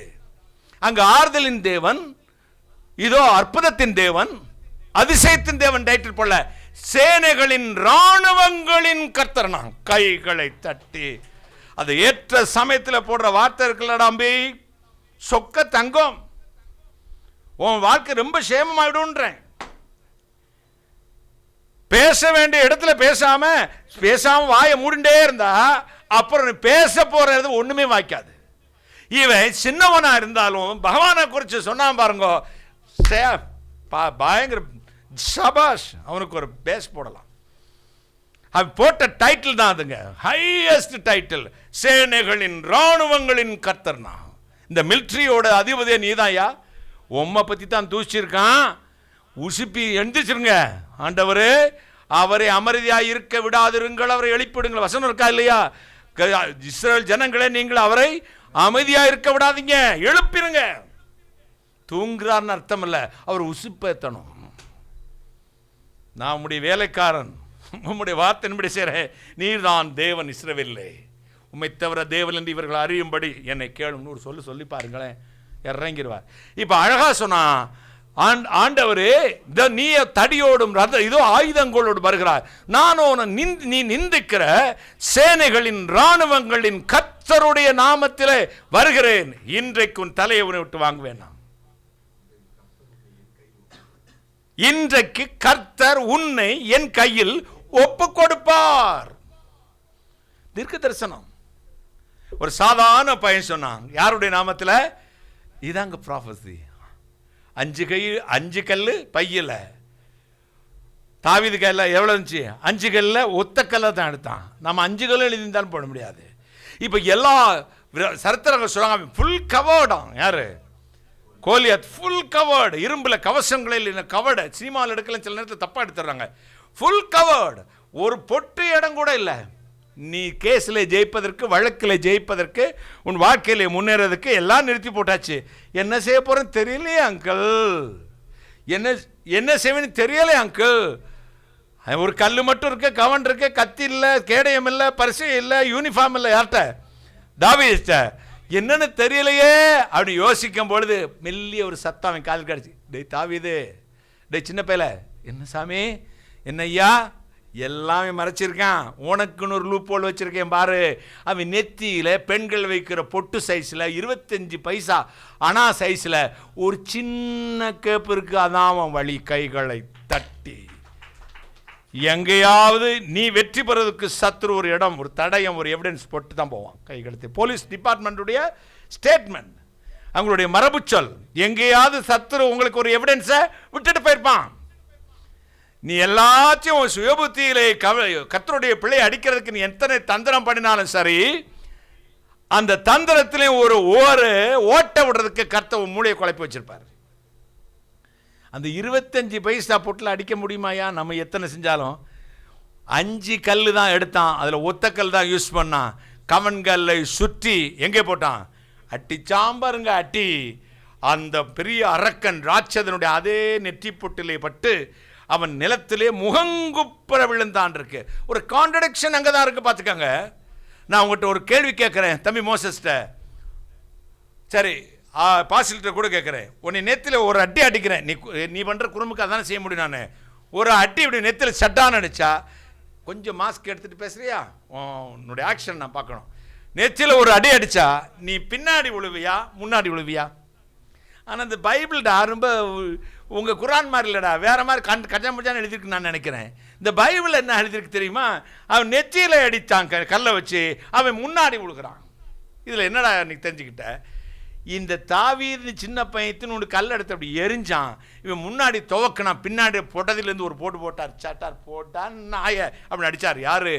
சர்வ வல்லமை உள்ள தேவன். கைகளை தட்டி ஒரு அல்லேலூயா. நீ தொடங்கு, அவர் ஒரு காரியத்தை முடிப்பார். நீ தொடங்கு. சின்ன தொடக்கம் தான், சின்ன கல்லு தான், முடிச்சு அதே கத்தி வாழத்தவன் வாழால் சாவான். எந்த ஆயத்தை வைத்து இஸ்ரேல் ஜனங்கள் அழிக்க வேண்டும் என்று வந்தானோ அதே பட்டயத்தை இந்த சின்ன பையனாகிய தாவீது எடுத்து அவன் தலையை ஒரே வெட்டாய் வெட்டி அவன் கிரீடத்தை கையில் எடுத்தான். கையில் அவன் ராஜ்யத்தை பிடுங்கினான். நீங்கள்லாம் தாவீதை பார்த்தது எப்படி? ஒரு ராஜாவாக, ஒரு இசைக்கலைஞனாக, ஒரு ஆடு மேய்க்கிறவனாக, மாற்றான மனு இச்சித்து பாவம் செய்து பாவ அறிக்கை செய்த ஒரு பக்தனாக பார்க்கிறீர்கள். நானும் அவனை தீர்க்கதரிசியாக பார்க்கிறேன். என்றைக்கு உன் தலையை உன்னை விட்டு வாங்குவேனா வாங்கிட்டான். அவன் சொன்னதெல்லாம் வாய்க்கும். கைகளை தட்டி தீர்க்கதரிசியின் வாயில ஆண்டவர் போடுற வரம். இந்த தீர்க்க தரிசன வரம் எதுக்கு வேணும் தெரியுமா? ராஜ்யங்களை நடுங்க வைப்பதற்கு, ராஜாக்களை நடுங்க வைப்பதற்கு, ஜனங்களை எச்சரிப்பதற்கு, கர்த்தரே தேவன் என்று இந்த உலகம் அறிந்து கொள்வதற்கு. கைகளை தட்டி சபைகளிலே தீர்க்க தரிசனம் குறிசொல்வதை போல பயன்படுத்தி வருகிறார்கள். தவறான முன்னுதாரணம். தீர்க்க தரிசன வரமே இல்லாதபடி தீர்க்க தரிசன வரத்தை போல இமிட்டேட் பண்ணி நடிக்கிறவர்கள் உண்டு. என் 35 ஆண்டுகள் ஆண்டுடைய ஊழியத்தை நான் செய்து வந்திருக்கிறேன். ஒரு நாளும் கர்த்தர் சொல்லாத வார்த்தையை சொன்னதும் இல்லை, சொல்ல போறதும் இல்லை. கைகளை தட்டி என்னை பற்றி சொன்னதை கூட நான் மேடைகளில் சொல்லிவிடுவேன். என் வாழ்க்கையை பற்றி பேசிவிடுவேன், என் குடும்பத்தை பற்றி பேசுவேன். இதுதான் நடக்கும், இதுதான் நடக்கும். அதுக்கு நான் ஆல்ட்ரேஷன் பண்ணவும் மாட்டேன், காம்ப்ரமைஸ் பண்ணவும் மாட்டேன், திருப்பி அதுக்காக ஜெபிக்கவும் மாட்டேன். தீங்கு மாற வேண்டும் என்று ஜெபிப்பேன், அது வேற ஜெபம். ஆனால் இதில் மாற்றி பேசும் அப்படின்னு நான் ஜெபிக்கவே மாட்டேன். கர்த்தர் பிலேயாமை போல் நமக்கு ஆக்கினைக்குள்ள தீர்த்து விடக்கூடாது. பிலேயாம் கர்த்தருடைய வார்த்தை என்னதென்று அறிந்த பின்பும் இஸ்ரவேலை ஆசீர்வதிப்பதே கர்த்தருக்கு பிரியம் என்று தெரிந்தும் பலமுறை ஆல்டர் பண்ணி ஜெபம் பண்றான். அங்க போய் ஒரு காளையை போடு, இங்க ஒரு காளையை போடு, அங்க ஒரு பலியை கொடுன்னு. அப்படி நாம் வேண்டாம். ஆண்டவருடைய தீர்க்க தரிசனம் என்பது கர்த்தருடைய மனிதனால ஜனங்களை எச்சரிப்பதற்காக, அறிவுணர்த்துவதற்காக, புத்தி வர பண்ணுவதற்காக, தெளிந்த புத்தி வருவதற்காக கொடுக்கப்பட்ட ஒரு மாபெரும் கிஃப்ட். கைகளை தட்டி மாபெரும் வரம். அது எல்லோரும் தீர்க்கதரிசிகளா, எல்லோரும் போதர்களா, எல்லாரும் மேய்ப்பர்களா, எல்லோரும் இதோ சுவிசேஷர்களா என்பதை ஆராய்ந்து பார்க்க வேண்டும். இதை கம்பேர் பண்ணக்கூடாது. சிலருக்கு 4 வரங்கள் ஒட்டுமொத்தமாய் கிடக்கும், அது ஸ்பெஷல். சிலர் படிச்சிருப்பாங்க MBBS, DGO, இது அக்கு பஞ்சர், இன்னும் ஃபாரின்ல என்னென்னமோ படிச்சு 4-5 டைட்டில் வாங்கியிருப்பாங்க. ஒரே மனுஷன் 2 MA 3 MA வாங்கியிருப்பான். பார்த்துருக்கீங்களா? அப்படி இருக்கா? மரபு இருக்கா? அதே மாதிரி ஆண்டவர் ஒரே மனுஷனுக்கு 5 வரங்களும் கொடுப்பார். இல்லை, ஒரு மனுஷனுக்கு 1 வரத்தை தான் கொடுத்துருப்பார். அந்த வரத்தை வைத்துக்கொண்டு நீங்கள் ஊழியம் செய்து பாருங்களேன். உங்களுக்கு கொடுக்கப்பட்ட நிலையிலே ஊழியம் செய்து பாருங்கள். உங்கள் ஊழியந்தால் உங்கள் பட்டணத்தில், உங்கள் தேசத்திலே செழித்திருக்கும். கைகளை தட்டி ஒரு அல்லேலூயா சொல்லுங்கள். ராயல் கிஃப்ட், prophecy, പ്രവചനം. കേരളത്തിൽ ഒത്തിരി പേര് പറയുന്നുണ്ട്, എനിക്കൊരു ദൂതുണ്ട് പറയാൻ, എനിക്കൊരു പ്രവചനമുണ്ട്, നിങ്ങളുടെ കുടുംബത്തിൽ അതുണ്ട് ഇതുണ്ട്, അങ്ങനെ ഇങ്ങനെ എന്നെല്ലാം പറയും. നിങ്ങൾ അതെല്ലാം പരിശോധിച്ച ശേഷം അത് സത്യമാണോ, ദൈവത്തിൻ്റെ വാക്ക് തന്നെയാണോ, ദൈവത്തിൻ്റെ പ്രവചനമാണോ എന്ന് നിങ്ങളെ കർത്താവിൻ്റെ വാക്ക് നിങ്ങളുടെ ജീവിതത്തിൽ എങ്ങനെ പ്രവർത്തിക്കുന്നുണ്ട് എന്ന് അറിഞ്ഞതിന് ശേഷമാണ് വിശ്വസിക്കേണ്ടത്. വെറുതെ കൈയടിച്ച് കാലിയടിച്ച് ഒരു അടിയടിച്ച് ഉടനെ കാണിക്കുകയും കൊടുത്ത് അയക്കരുത്. ഒരിക്കലും അയക്കരുത്. അത് നടക്കട്ടെ. ദൈവം പറഞ്ഞത് തന്നെയാ. ദൈവത്തിൻ്റെ വാഗ്ദത്തം ആമെന്നും ആമേ ഉവെന്നും ഉറപ്പെന്നും ഉണ്ട്.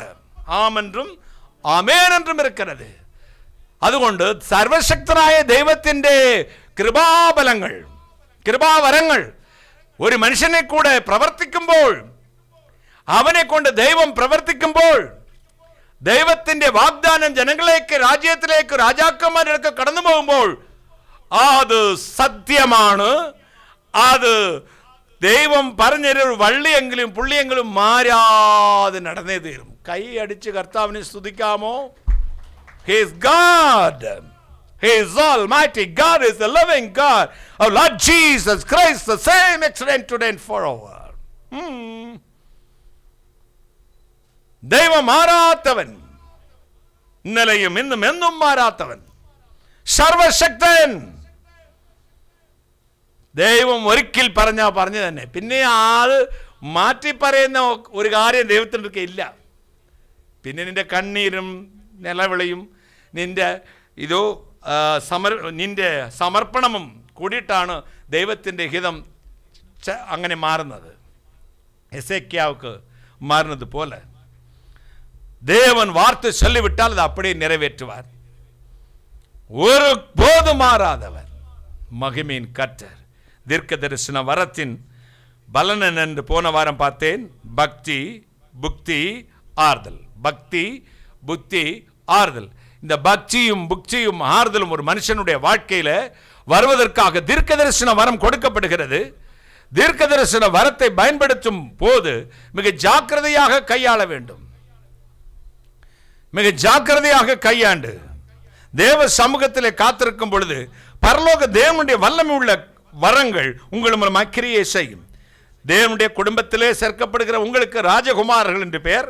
இந்த ராஜகுமாரர்களுக்கு என்னென்ன கிடைக்கும் என்று பட்டியலிட்டு கொண்டு வந்திருக்கிறேன். ருசி வர்க்கம், பலமான ஆகாரம், இதோ ராயல் கிஃப்ட்ஸ், அதாவது 9 வரங்கள், 9 கனிகள். அதிலே தீர்க்க தரிசனத்தை பற்றி இந்த வாரத்தில் பேசி முடிச்சு நினைக்கிறேன். இந்த தீர்க்க தரிசன வரங்கள் என்னை அப்படி சொன்னார், என்ன அப்படி சொன்னாருங்க சொல்றதை காட்டிலும் இது எப்படி எதற்காக பயன்படும், யாருக்கு கொடுப்பார், எப்படி பயன்படுத்த வேண்டும், இதனால் பயன் என்ன என்ற காரியங்களை மட்டும் வைக்கிறேன். இது பயன்படும் விதங்கள் ஒவ்வொருத்தருக்கும் ஒரு விதமாக இருக்கும். அதுதான் ஸ்பெஷல். தீர்க்க தரிசன வரத்தை கொடுத்து விடுவார். ஒவ்வொருத்தருக்கும் ஒவ்வொரு விதமாக பேசுவார். ஏசாயா தீர்க்கதரிசி தான் ராயல் ப்ராஃபட். 66 புத்தகத்தை 66 சாப்டர்ல எழுதினவர். தானியேல் ஒரு தீர்க்கதரிசி. அவருக்கு வருங்காரியங்களை குறித்து பேசினார். திவ்ய வாசனாய் யோவான் இயேசுவின் மார்பிலை சாய்ந்திருந்தவன் வெளிப்படுத்தின விசேஷத்தை கர்த்தர் நமக்கு கொடுத்தார். எரேமியா தீர்க்கதரிசி கடிந்து கொள்ளுதல். எசேக்கியேல் தீர்க்கதரிசி உலர்ந்த எலும்புகளை உயிரோடு எழுப்பின தீர்க்கதரிசி. இப்படி ஒவ்வொரு தீர்க்கதரிசிக்கும் ஒவ்வொரு கேரக்டர்ஸ் உண்டு, வே ஆஃப் அப்ரோச் உண்டு, அந்த வே ஆஃப் டாக்கிங் இருக்கிறது. இந்த யோவான் பார்த்தீங்கன்னா பிள்ளைகளே பிள்ளைகளே பிள்ளைகளே அப்படிம்பார். ஏன் சொல்கிறார், ஏன் அப்படி சொல்கிறார் சொல்லுங்க? இயேசு கிறிஸ்து மார்பிலை சாய்ந்ததுனால அந்த சுவாபம் ஒட்டிக்கிடுச்சு. அன்பு அன்பு அன்பு அன்பை பற்றியே எழுதுவார். யார்? யோவான். இந்த எல்லாம் கலந்து எழுதினவர் ராஜரீக தீர்க்கதரிசி யார்? ஏசாயா. எரேமியா பார்த்தீங்கன்னா 2-3 சாப்டர் தான் நல்லா இருக்கும். அப்புறம் போட்டால் அப்படி போவா இப்படி போவா, வெட்டு 1 துண்டு 2 தான். அதே மாதிரி எல்லா ஊழியர்களுக்கும் ஒரே மாதிரி கிரியை இருக்காது, வே ஆஃப் அப்ரோச் இருக்காது. ஒரு ஊழியருக்கு ஒரு ஊழியங்களில் வித்தியாசம் உண்டு, கிரியைகளிலே வித்தியாசம் உண்டு. தீர்க்க தரிசனம் சொல்லுதலிலும் வித்தியாசங்கள், way of preaching, way of prophecy வித்தியாசம் இருக்கும். ஆனால் வார்த்தை கர்த்தருடையதாக தான் இருக்கும். அந்த ட்ராக்கை விட்டு மாறாது. கைகளை தட்டி வார்த்தை கர்த்தருடைய வார்த்தையாக தான் இருக்கும்.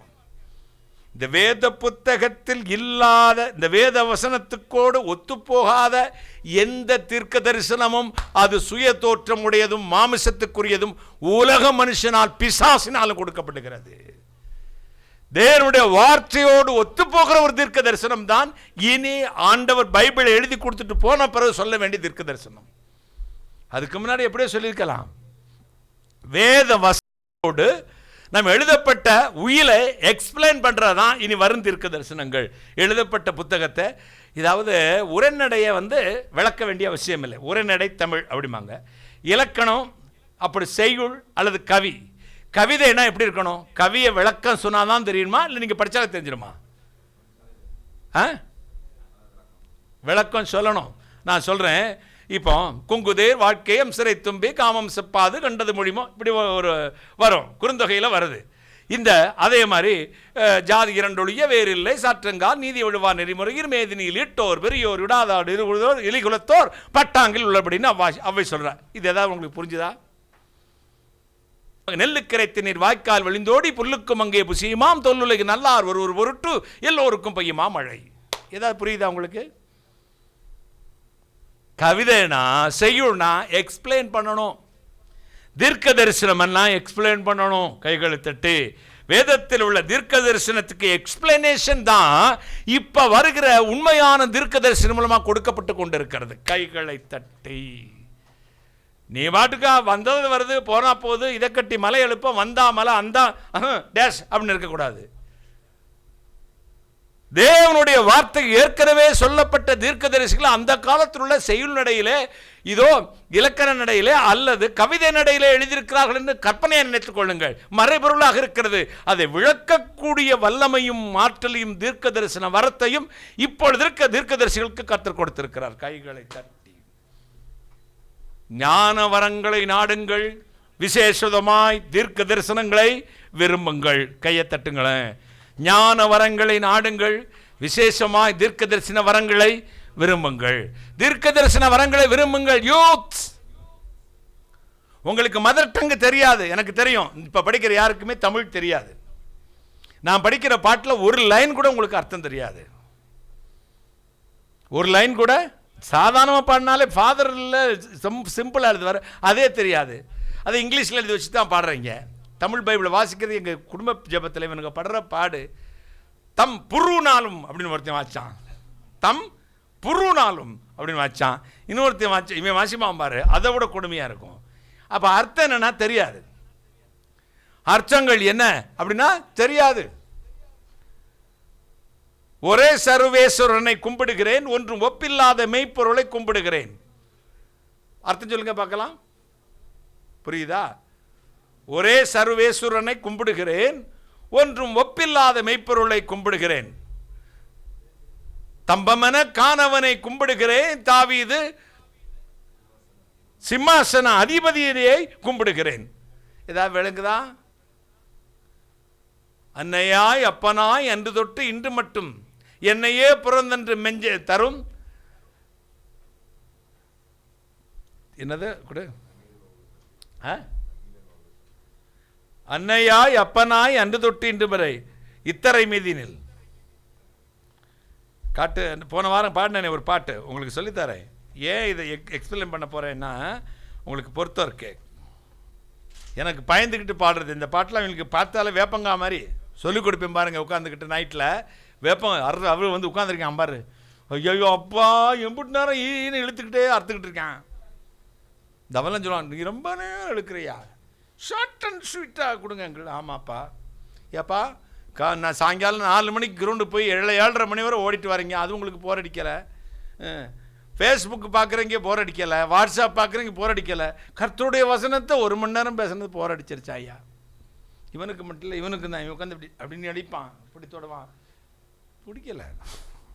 இந்தா அன்னையாய் அப்பனாய் அன்று தொட்டு இன்று மட்டும் என்னையாய் போடும் புறந்தன்று நன்றே தரும் தன்னையே நிகழ்வதோர் தம்பிரான் தயமறந்து என்னையே பகைக்கடை திரைகுவேன். தம்பிரானுடைய அரசனுடைய போதும் எடுத்துரு, அரசனுடைய ராஜாவுடைய மாத்திரு, அரசனுடைய தயவை மறந்து முப்பகை அப்படின்னா என்னது? முப்பகைன்னு என்னது? 3 விதமான பகை, உலகம், மாமிசம், பிசாசு. இதில் என்ன திணைகிறேன், அதோட மிங்கிளாகி சேர்ந்து பின்னி பிணைந்து கிடைக்கிற இந்த முப்பகையோடு போராடி கொண்டிருக்கிறேன்.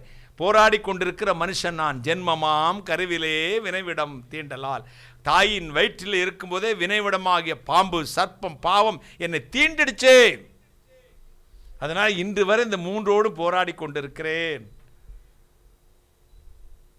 ஆண்டவர் இந்த கவிதையை எக்ஸ்பிளைன் பண்றதுக்கு பேர் தான் கவிதை. அதை எக்ஸ்பிளைன் பண்ணாட்டு அதுக்கு பேர் கவிதை இல்லை, உரைநடை தமிழ். வாசிச்செல்லாம் தெரிஞ்சுக்கலாம்.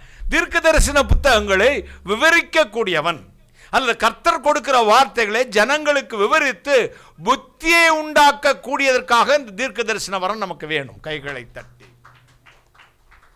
புத்தி வந்துருச்சா, அறிவு வந்துருச்சா, அறிவு கட்டவனே அறிவடை, புத்தி அடை. கர்த்தருக்கு பயப்படுதலே ஞானத்தின் ஆரம்பம். ஞானம் வரணும்னா யார் என்ன செய்யணுமா? பயப்படணும். அறிவு ஏதான்? மெய்யான ஒன்றான மெய்தேவனாக உம்மையும் நீர் அனுப்பின நாதர் இயேசுவை அறிவதே நித்திய ஜீவன். அது அறிவு. இப்ப தீர்க்க தரிசன வரம் உங்களுக்கு ஜனங்களுக்கு புத்தி வரும்படியாக, சபைகளுக்கு புத்தி வரும்படியாக, எதிர்காலத்தில் எச்சரிக்கை உண்டாகும்படி, பாவத்துக்கு விலகும்படி, பரிசுத்தம் அடையும்படி, இந்த உலகத்திலே மனித ஞானத்துக்கு அப்பாற்பட்ட ஒரு சுப்ரீம் பவர் இருக்குது. அவர் தான் கடவுள், இறைவன், அல்லாஹ், பரம்பொருள். இப்படின்னு எல்லா மதமும் சொல்றது மாதிரி நம்முடைய நம்பிக்கை ஒரே நம்பிக்கை, யெகோவா என்னும் கர்த்தனாகிய இயேசு கிறிஸ்து. கைகளை தட்டி அவரை நம்பி, அவரை விசுவாசித்து, அவருடைய வழிகளே நடப்பதற்காக ஒரு தீர்க்க தரிசன வரம் பயன்படுகிறது. கைகளை தட்டி பரலோகத்துக்கு கொண்டு போகும் வழியை காண்பிக்கிறது. இவர்கள் உன்னதமான தேவனுடைய ஊழியக்காரர்கள். சாத்தான் சொன்ன இவர்கள் என்னத்தை தெரிவிப்பார்களாம்? நமக்கு தேவனுடைய வழியை நமக்கு போதிப்பார்கள். யாருக்கு தெரியுது? அது சாத்தானுக்கு தெரியுது. இவர்கள் உன்னதமான தேவனுடைய ஊழியக்காரர்கள். தேவனுடைய வழியை நமக்கு போதிப்பார். பிசாசு சொல்லிக்கிட்டே போகுது. ரொம்ப எரிச்சல் அடைந்தே போ பிசாசுன்னு விரட்டி விட்டான். யாரு? பவுல். சாத்தானுக்கு தெரியும் you are a prophet. இயேசு கிறிஸ்துவுக்கும் தெரியும் நீ என்னுடையவன், நீ என் தீர்க்கதரிசி, தாயின் கருவில் உருவாகும் அழைத்து தெரிந்து கொண்டு என் வசனங்களை என் வார்த்தைகளின் வாயிலே வைத்தேன். பார், பிடுங்கவும் இடிக்கவும் நாட்டவும் கட்டவும் இன்றைய தினம் உனக்கு ஏற்படுத்தினேன். நான் சொல்லிட்டு வந்தேன், தீர்க்க தரிசன வரத்தை பற்றி எடுத்தேன். தீர்க்க தரிசன வரம் யாருக்கு கொடுக்கப்படுகிறது? ஒரு தீர்க்கதரிசிக்கு. அப்ப தீர்க்கதரிசினா யாரு? அவனுடைய குணலட்சணம் என்ன? இரண்டாவது, தீர்க்கதரிசிக்கும் தேவனுக்கு எப்படிப்பட்ட உறவு இருக்க வேண்டும்? மூன்றாவது, தீர்க்க தரிசன வரத்தின் பயன்பாடு என்ன? அந்த பயன் எதற்காக? பக்தி, புக்தி, ஆறுதல். இந்த தீர்க்க தரிசன வரம் எதற்காக நாம் பெற்றுக்கொண்டு அதை பயன்படுத்த வேண்டும் என்பதை இன்றைக்கு விளக்கிக் கொண்டிருக்கிறேன். பக்தி உண்டாக. எது உண்டாக? பக்தி எப்படி வரும்? பக்தியை எப்படி ஜனங்களுக்கு உண்டாக்கணும்? ஒரு தீர்க்கதரிசி சொல்லும் பொழுது அந்த காரியம் நடக்கணும். அடுத்து அந்த தீர்க்கதரிசி சொல்லும் பொழுது அதை கேட்கிறவங்களுக்கு ஆறுதல் உண்டாகணும். அந்த தீர்க்க தரிசனம் சொல்லும் பொழுது அவர்களுக்கு பக்தி வர வேண்டும். 1989 வருடம் வட இந்திய நகருக்கு, வட இந்தியாவில் மத்திய பிரதேஷ் மாநிலத்துக்கு போயிருந்தேன். அப்போ ஊழியர் நடந்து கொண்டிருந்தது. பெரிய பெரிய ஊழியர்கள் எல்லாம் என்னோட 40 பேர் வந்திருந்தார்கள். வேர்ட் ஆஃப் கிரைஸ்ட் ஊழியத்தினுடைய நிரூபணர் அண்ணன் ஜேடிஎன் ராஜேந்திரன் இதற்காக ஏற்பாடு பண்ணி, விஜயமா ஸ்டான்லி அண்ணன் ஆசீர்வாத இளைஞர் ஊழியத்தினுடைய அங்கே மிஷினரிகள் அங்கே இருக்கிறாங்க. அவங்க மூலமாக அந்த கிராமங்களுக்கெல்லாம் ஊழியத்துக்கு போனோம். ஜபல்பூரில் கூட்டங்களை முடித்து விட்டு சுற்றி இருக்க கோசல்பூர், பன்வானி, கோசல்பூர் இந்த கிராமங்களுக்கெல்லாம் போனோம். ஒரு குறிப்பிட்ட இடத்திற்கு போனோம்னா அந்த ஊரில் பண்ணையார் வீட்டில் எங்களை ஏற்றுக்கொண்டார்கள். எங்களுக்கு நட்ஸ் அங்கேருந்து நட்ஸாக கொடுப்பாங்க. பாதாம், பிஸ்தா, முந்திரி நட்ஸை கொடுத்தாங்க. சாயா கொடுத்தாங்க, இஞ்சி டீ எல்லாம் கொடுத்தாங்க. குடிச்சிட்டு பஜனெல்லாம் பாடிட்டு இருக்கும்போது அந்த வீட்டினுடைய மகன், செல்ல மகன், ஒரு அழகான வாலிபன், ஒரு 25 வயது காணும், அவன் நின்று கொண்டு எங்களை பார்த்து கொண்டே இருந்தான். அவனுக்கு இதெல்லாம் புதியது. இயேசு மசீனா யாருன்னு தெரியாது. அவன் தான் அந்த ஊர்ல பெரிய தர்மகர்த்தா, பெரிய நீதிமான் குடும்பம். இவெல்லாம் அங்க நல்ல பேர், பயங்கரமா. அவன் நான் பார்த்தேன். எனக்கு அப்போ ஒரு 20 வயசு 22 வயசு தான் இருக்கும். இப்படி பார்த்தேன். பார்த்த உடனே சிரிச்சேன். அவனு என்னை பார்த்து சிரிச்சார். அவனை என் டிரான்ஸ்லேட்டர் கூப்பிட்டேன், இந்த அவர்கிட்ட கொஞ்சம் பேசணும் அப்படின்னு. என்ன அப்படின்னு, சரி ஓகே அப்படின்னா அவர் ரூமுக்கு கூட்டிட்டு போனாரு. பேசுனேன். உங்க பேர் அகர்வால் தானே? ஆமா. அப்படின்னாரு. ஆமா. இந்த ஊர்லயே உங்களுக்கு ரொம்ப நல்ல பேர்? ஆமா.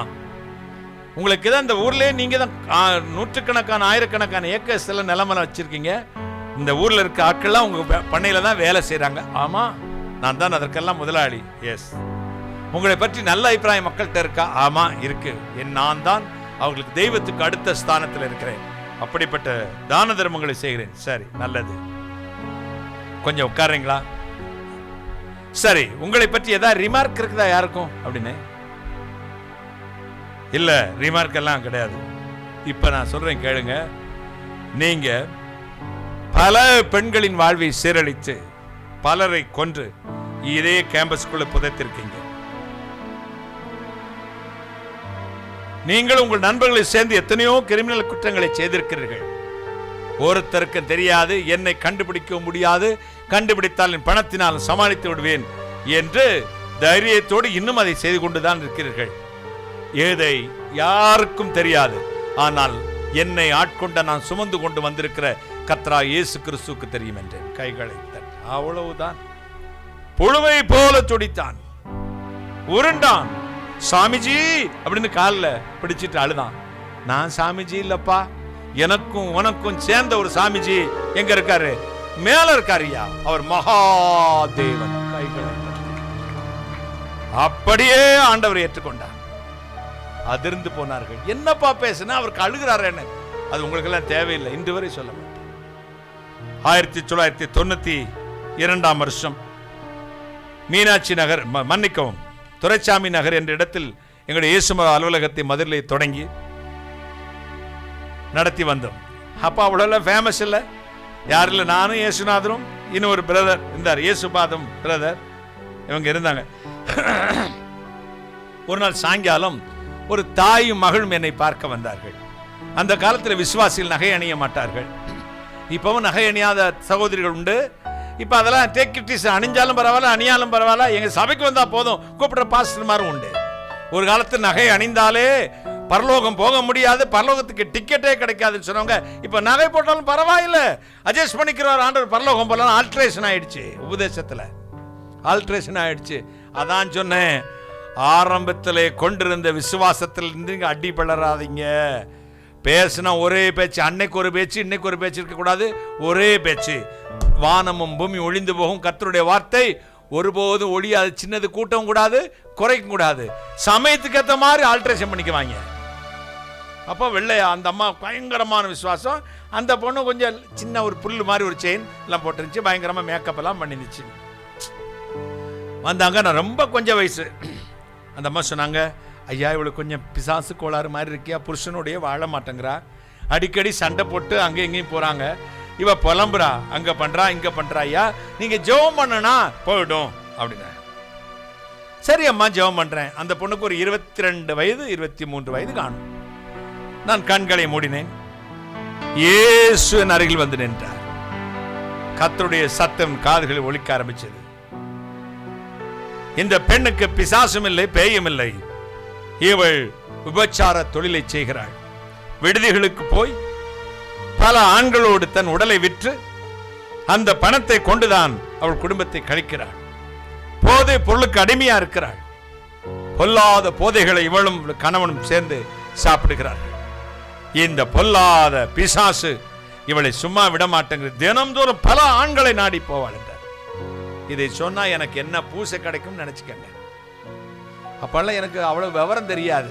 கர்த்தர் சொல்றத அப்படி படான்னு சொல்லணும், அவ்வளவுதான் அந்த வைராக்கியம். தப்புன்னு சொன்னேன். அந்த அம்மா கெட்ட வார்த்தையில மட்டும்தான் நீ பேசல, பாக்கி எங்க அம்மாவில இருந்து எங்க பாட்டில இருந்து இழுத்து, நீ எல்லாம் ஒரு தீர்க்கதரிசி, பார்த்தேன் இளமை, இத்தனை வயசுல இவன் தீர்க்கதரிசி இறக்க முடியுமா? நான் யார் தெரியுமா?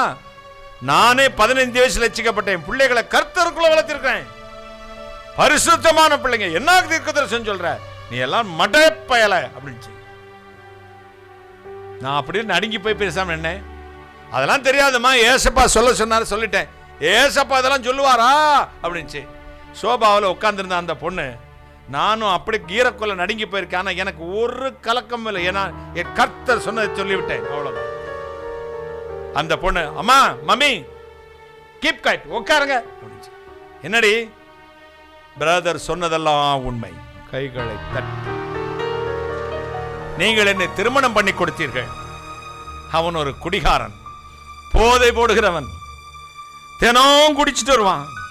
குடித்து குடித்து போதைக்கு அடிமையாகி, ட்ரக்ஸுக்கு, ஊசிக்கு, போதை ஊசிகளுக்கு அடிமையாகி எல்லாத்தையும் விட்டான். நீங்க போட்ட நகையெல்லாம் வித்தான். கடைசியில் எனக்கும் போதை பொருளை கொடுக்க ஆரம்பித்தான். நானும் அடிக்ட் ஆயிட்டேன். 2 பேருக்கு போதை வாங்க காசு இல்லை. கடைசியில் நண்பர்களுக்கு என்னை விற்றான். ஒவ்வொரு இரவும் விடுவான். காசுகளை வாங்கி கொண்டு வந்து அவனுக்கு கொடுக்கணும். நாங்கள் 2 போதை போடுவோம். நண்பர்களுக்கு விட்டது போராது என்று சொல்லி விடுதிகளில் கொண்டு போய் விடுவான். மதுரையில் இருக்க எல்லா லாட்ஜுகளுக்கு கொண்டு போய் விடுவான். ஒரு சில விடுதிகளுக்கு கொண்டு போய் விடுவான். காசை வாங்குவான். நான் பண்ணுவது அந்த தொழில் தான். உண்மையான ஒரு தீர்க்கதரிசியை கர்த்தர் இந்த தேசத்துக்கு அனுப்பியிருக்கிறார். அம்மா சின்ன வயசுல ஆண்டவர் அறிஞ்சுக்கிட்டேன். நான் மறைச்சு வாழ விரும்பல, இதுதான் உண்மை. தாய் மயங்கி பொத்தென்று கீழே விழுந்தாள். நான் கண்ணீரோடு ஜெபம் பண்ணேன், மகளே ஆண்டவர் அறிஞ்சுக்கிட்டு நீ இந்த வேலை செய்யலாமா? போத போட்டு சாகிறத விட இந்த தொழிலை விட்டுட்டு அதுல அடிக்ட் ஆகி உன் நரம்பு வெடிச்சு செத்தா பரலோகத்துக்கு கூட போயிடுவேன்.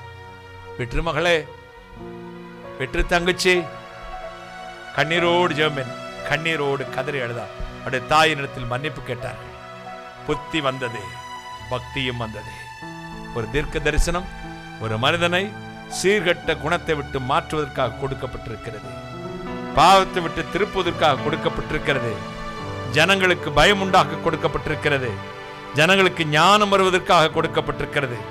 இந்த தீர்க்கதரிசிகள் ஒவ்வொருவரும் அந்த காலத்திலிருந்து இந்த காலம் வரை ராஜாக்களை எச்சரித்தார்கள், ராஜ்யங்களை எச்சரித்தார்கள், சபைகளை எச்சரித்தார்கள், சபையுள்ள விசுவாசிகளை எச்சரித்தார்கள். பாவம் செய்யும் பொழுது நாத்தானை அனுப்பி தாவீதை எச்சரித்தார்.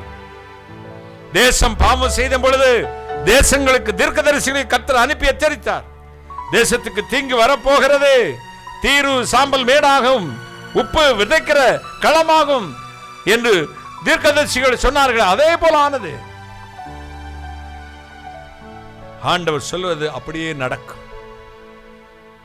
என் அன்பு தீர்க்கதரிசிகளே, இன்றைக்கு நடக்காட்டியும் நாளைக்கு நடக்கும், நாளைக்கு நடக்க அடுத்த வருஷம் நடக்கும். கர்த்தர் சொன்னதை மட்டும் சொல்லுங்கள், கூட்டவும் வேண்டாம், குறைக்கவும் வேண்டாம். உங்களுடைய விருப்பம், உங்கள் தீர்க்க தரிசனம் நிறைவேறி உங்கள் பெயர் உயர வேண்டும் எனல்ல, உங்கள் தீர்க்க தரிசனத்தினால் இந்த ஜனங்கள் சீர்கேட்டிலிருந்து திரும்பி கர்த்தரை மகிமைப்படுத்த வேண்டும். கைகளை தட்டி ஒரு அல்லேலூயா சொல்லுங்களேன். கர்த்தரை மகிமைப்படுத்த வேண்டும். எத்தனை சந்தோஷம், எத்தனை மகிழ்ச்சி. தேவனுடைய கரம் அதை செய்யும். ஹல்லேலூயா. ஹாலே தீபடி தம்பி. தாசர்கள் நாமே உணர்ந்திடுவோமே இயேசுவின் வாக்கிதையே.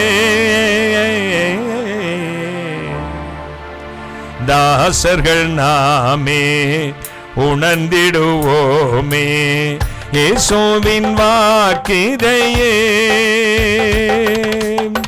சுத்தர் ஒன்றாக ஒரு மனதுடனே, சுத்தர் ஒன்றாக ஒரு மனதுடனே கர்த்தனை உயர்த்திடுவோம். நாம் கர்த்தனை உயர்த்திடுவோம். தேவன்பின் ஜீவியமே, தெய்வதாசர் கவசியமே. தெய்வன்பின் ஜீவியமே, தெய்வதாசர் கவசியமே.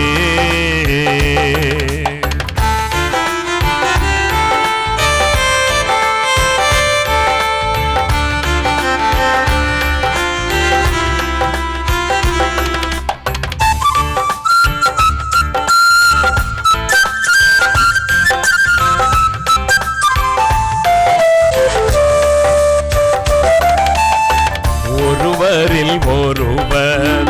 அன்போடு இருந்தால் உலகம் நம்மை எடுத்தே.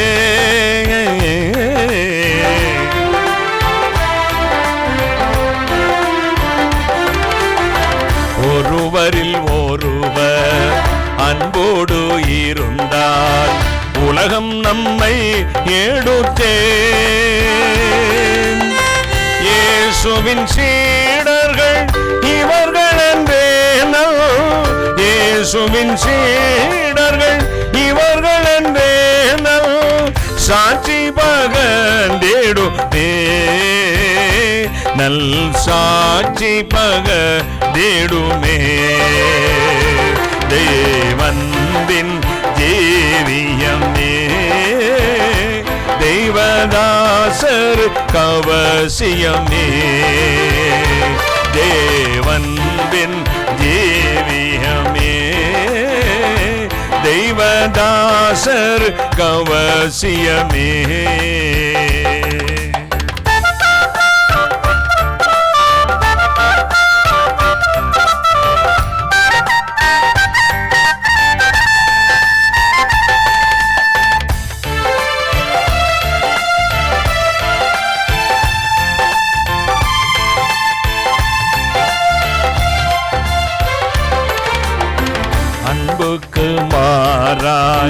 மனமதில் எழும்பும் வம்புகளை ஒழித்தே.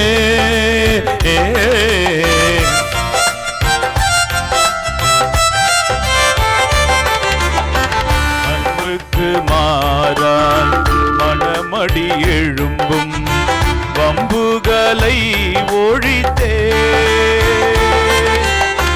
தேவன் அன்பாக இருப்பதினாலே, தேவன் அன்பாக இருப்பதினாலே அன்பினால் நிறைந்திடுவோம்.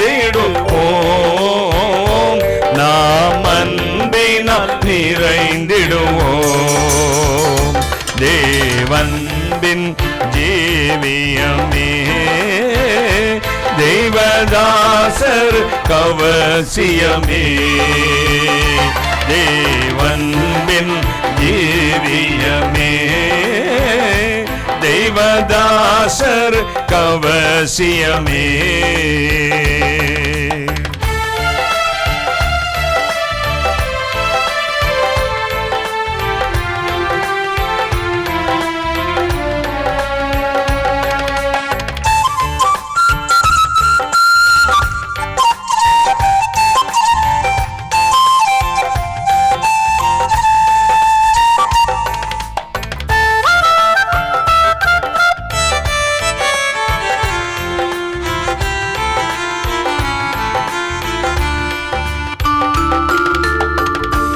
பாசமயமையும் நேசித்தார் இயேசு ஜீவனையே ஈந்தே.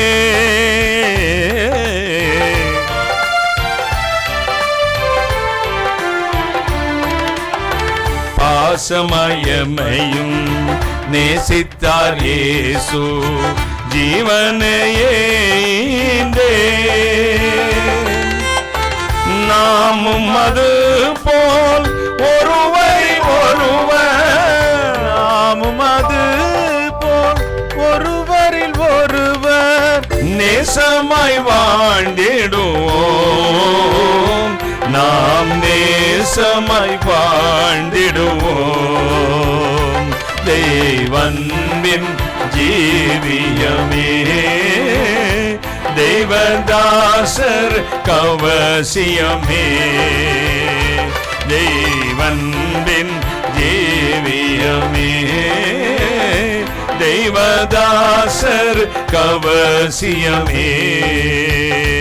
தேவன்பின் ஜீவியமே தேவதாசர் கவசியமே.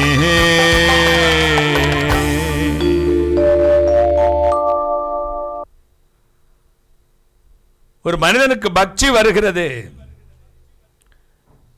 சீர்கேடு திரும்புகிறது, தேசத்துக்கு சேமம் வருகிறது. ராஜாக்களுக்காக, மக்களுக்காக, திருச்சபைக்காக, மற்ற அத்தனை பேர்களுக்காக கொடுக்கப்படுகிற ஒன்று. சபைகளை சீர்படுத்தவும், திசை தப்பி போன ஜனங்களுடைய இருதயத்தை குணப்படுத்தவும், ராஜாக்களை எச்சரிக்கவும், ராஜ்யத்தின் எதிர்காலத்தை குறித்து திட்டமாய் பேசவும் தீர்க்க தரிசன வரம் கொடுக்கப்பட்டிருக்கிறது. பல ஆண்டுகளுக்கு முன்பு, 2 ஆண்டு அண்ணா திராவிட முன்னேற்ற கழக ஆட்சிக்கு முன்பு டாக்டர் கலைஞர் அவர்கள் முதலமைச்சராக இருந்த காலகட்டத்தில் திருநெல்வேலிக்கு பக்கம் அஞ்சோலை என்ற ஒரு மலை பிராந்தியம் இருக்கிறது. அதில் கர்த்தருடைய செய்தியை கொடுத்து கொண்டிருந்தேன். அப்பொழுது எலெக்ஷன், சட்டசபையுடைய தேர்தல் பிரச்சாரம் நடந்து கொண்டிருந்தது, கேம்பெயின். அங்கே அம்பாசமுத்திரம் அந்த ஏரியாவில் தொகுதியில் போட்டியிட வேட்பாளர் தேர்தல் பிரச்சாரத்துக்காக அங்கே வந்தார். என்னுடைய வால் போஸ்டர்ஸ் எல்லாம் ஒட்டியிருந்தது. சரி, சர்ச்சில் கூட்டங்கள். சரி, இவர் பிரதர் டென்சிங் டேனியல் வந்திருக்கிறார், போய் பார்த்து விட்டு ஜெபம் பண்ணி விட்டு வரலாம் என்று நினைத்தார். நான் பிரசங்க பீடத்தில் காலையில் ஞாயிற்றுக்கிழமை காலை ஏறிவிட்டேன். பென்னி வெளியே நின்று கொண்டிருந்தார். அந்த வேட்பாளர் வந்தார். நான் ஐயாவை பார்க்கணும். அவர் சொன்னார், பென்னி சொன்னார், ஐயா மன்னிக்கணும், அண்ணன் பிரசங்கத்துக்கு பெயரிட்டாங்க, 1.5 மணி நேரம் ஆகும், நீங்கள் வெயிட் பண்ணா பார்த்து ஜெபம் பண்ணிட்டு போகலாம். நான் வெயிட் பண்றேனே சாதாரணமாக. ஆட்களோடு வந்து அவரும் அவருடைய சகாக்கள் நூற்றுக்கணக்கான வண்டிகள் நின்றுட்டு அப்படியே சர்ச்சில் வந்து உட்கார்ந்துட்டாங்க. அவர் கிறிஸ்தவர்கள் அல்ல. பிரேயர் முடிந்து ஆமென் சொன்ன உடனே நேரடியாக வந்தால், எனக்கு ஒரு பிரார்த்தனை செய்யுங்கள், நான் இந்த தொகுதியில் நிற்கிறேன், நான் வெற்றி பெற வேண்டும் என்று பிரார்த்தனை செய்தேன். இயேசுவின் அருகில் வந்தார். நீங்க தான் ஜெயிப்பீர்கள், வெற்றி உங்களுக்குத்தான் என்று. மன்னிக்கும். பிரார்த்தனை செய்து ஆமீன் சொன்ன உடனே அவர் சொன்னாரு, உங்க ஜனங்கிட்ட 2 வார்த்தை பேசிருட்டா? நான் சொன்னேன், நீங்க உட்கார்ந்து இருந்தது அதற்குத்தான் எனக்கு தெரியும். இது ஆலயம், இதற்குள்ள பேசினால் அரசியல் ஆகிவிடும் சார், மன்னிச்சுக்கங்க. ஆனா ஒன்று, உங்கள் எதிர்பார்ப்பென நீங்கள் வெற்றி பெற வேண்டும், இவர்களெல்லாம் ஓட்டு போட வேண்டும் என்று. இவர்கள் ஓட்டு போடுகிறார்களோ இல்லையோ, நான் தேவனுடைய தீர்க்கதரிசி கர்த்தருக்கு சொன்னார், இப்பொழுது நீங்க தான் ஜெயிப்பீர்கள். அப்படியே ஒரு சந்தோஷம், அதிர்ச்சி. நீங்கள் தான் வெற்றி பெறுவீர்கள், நீங்க ஜெயிப்பீர்கள். அப்படியே ஒரு சால்வை எடுத்து எனக்கு போர்த்தினார், ஒரு செண்டை பூச்செண்டை கொடுத்தார், பாராட்டினார். அடுத்து ஒரு வார்த்தை, வெறும் எம்எல்ஏ மட்டும் இல்லை சார், அதற்கு மேல ஒரு பதவியும் கர்த்தர் உங்களுக்கு கொடுக்க போறார் சொல்லிவிட்டு நான் வந்து விட்டேன். ரிசல்ட் வந்துச்சு,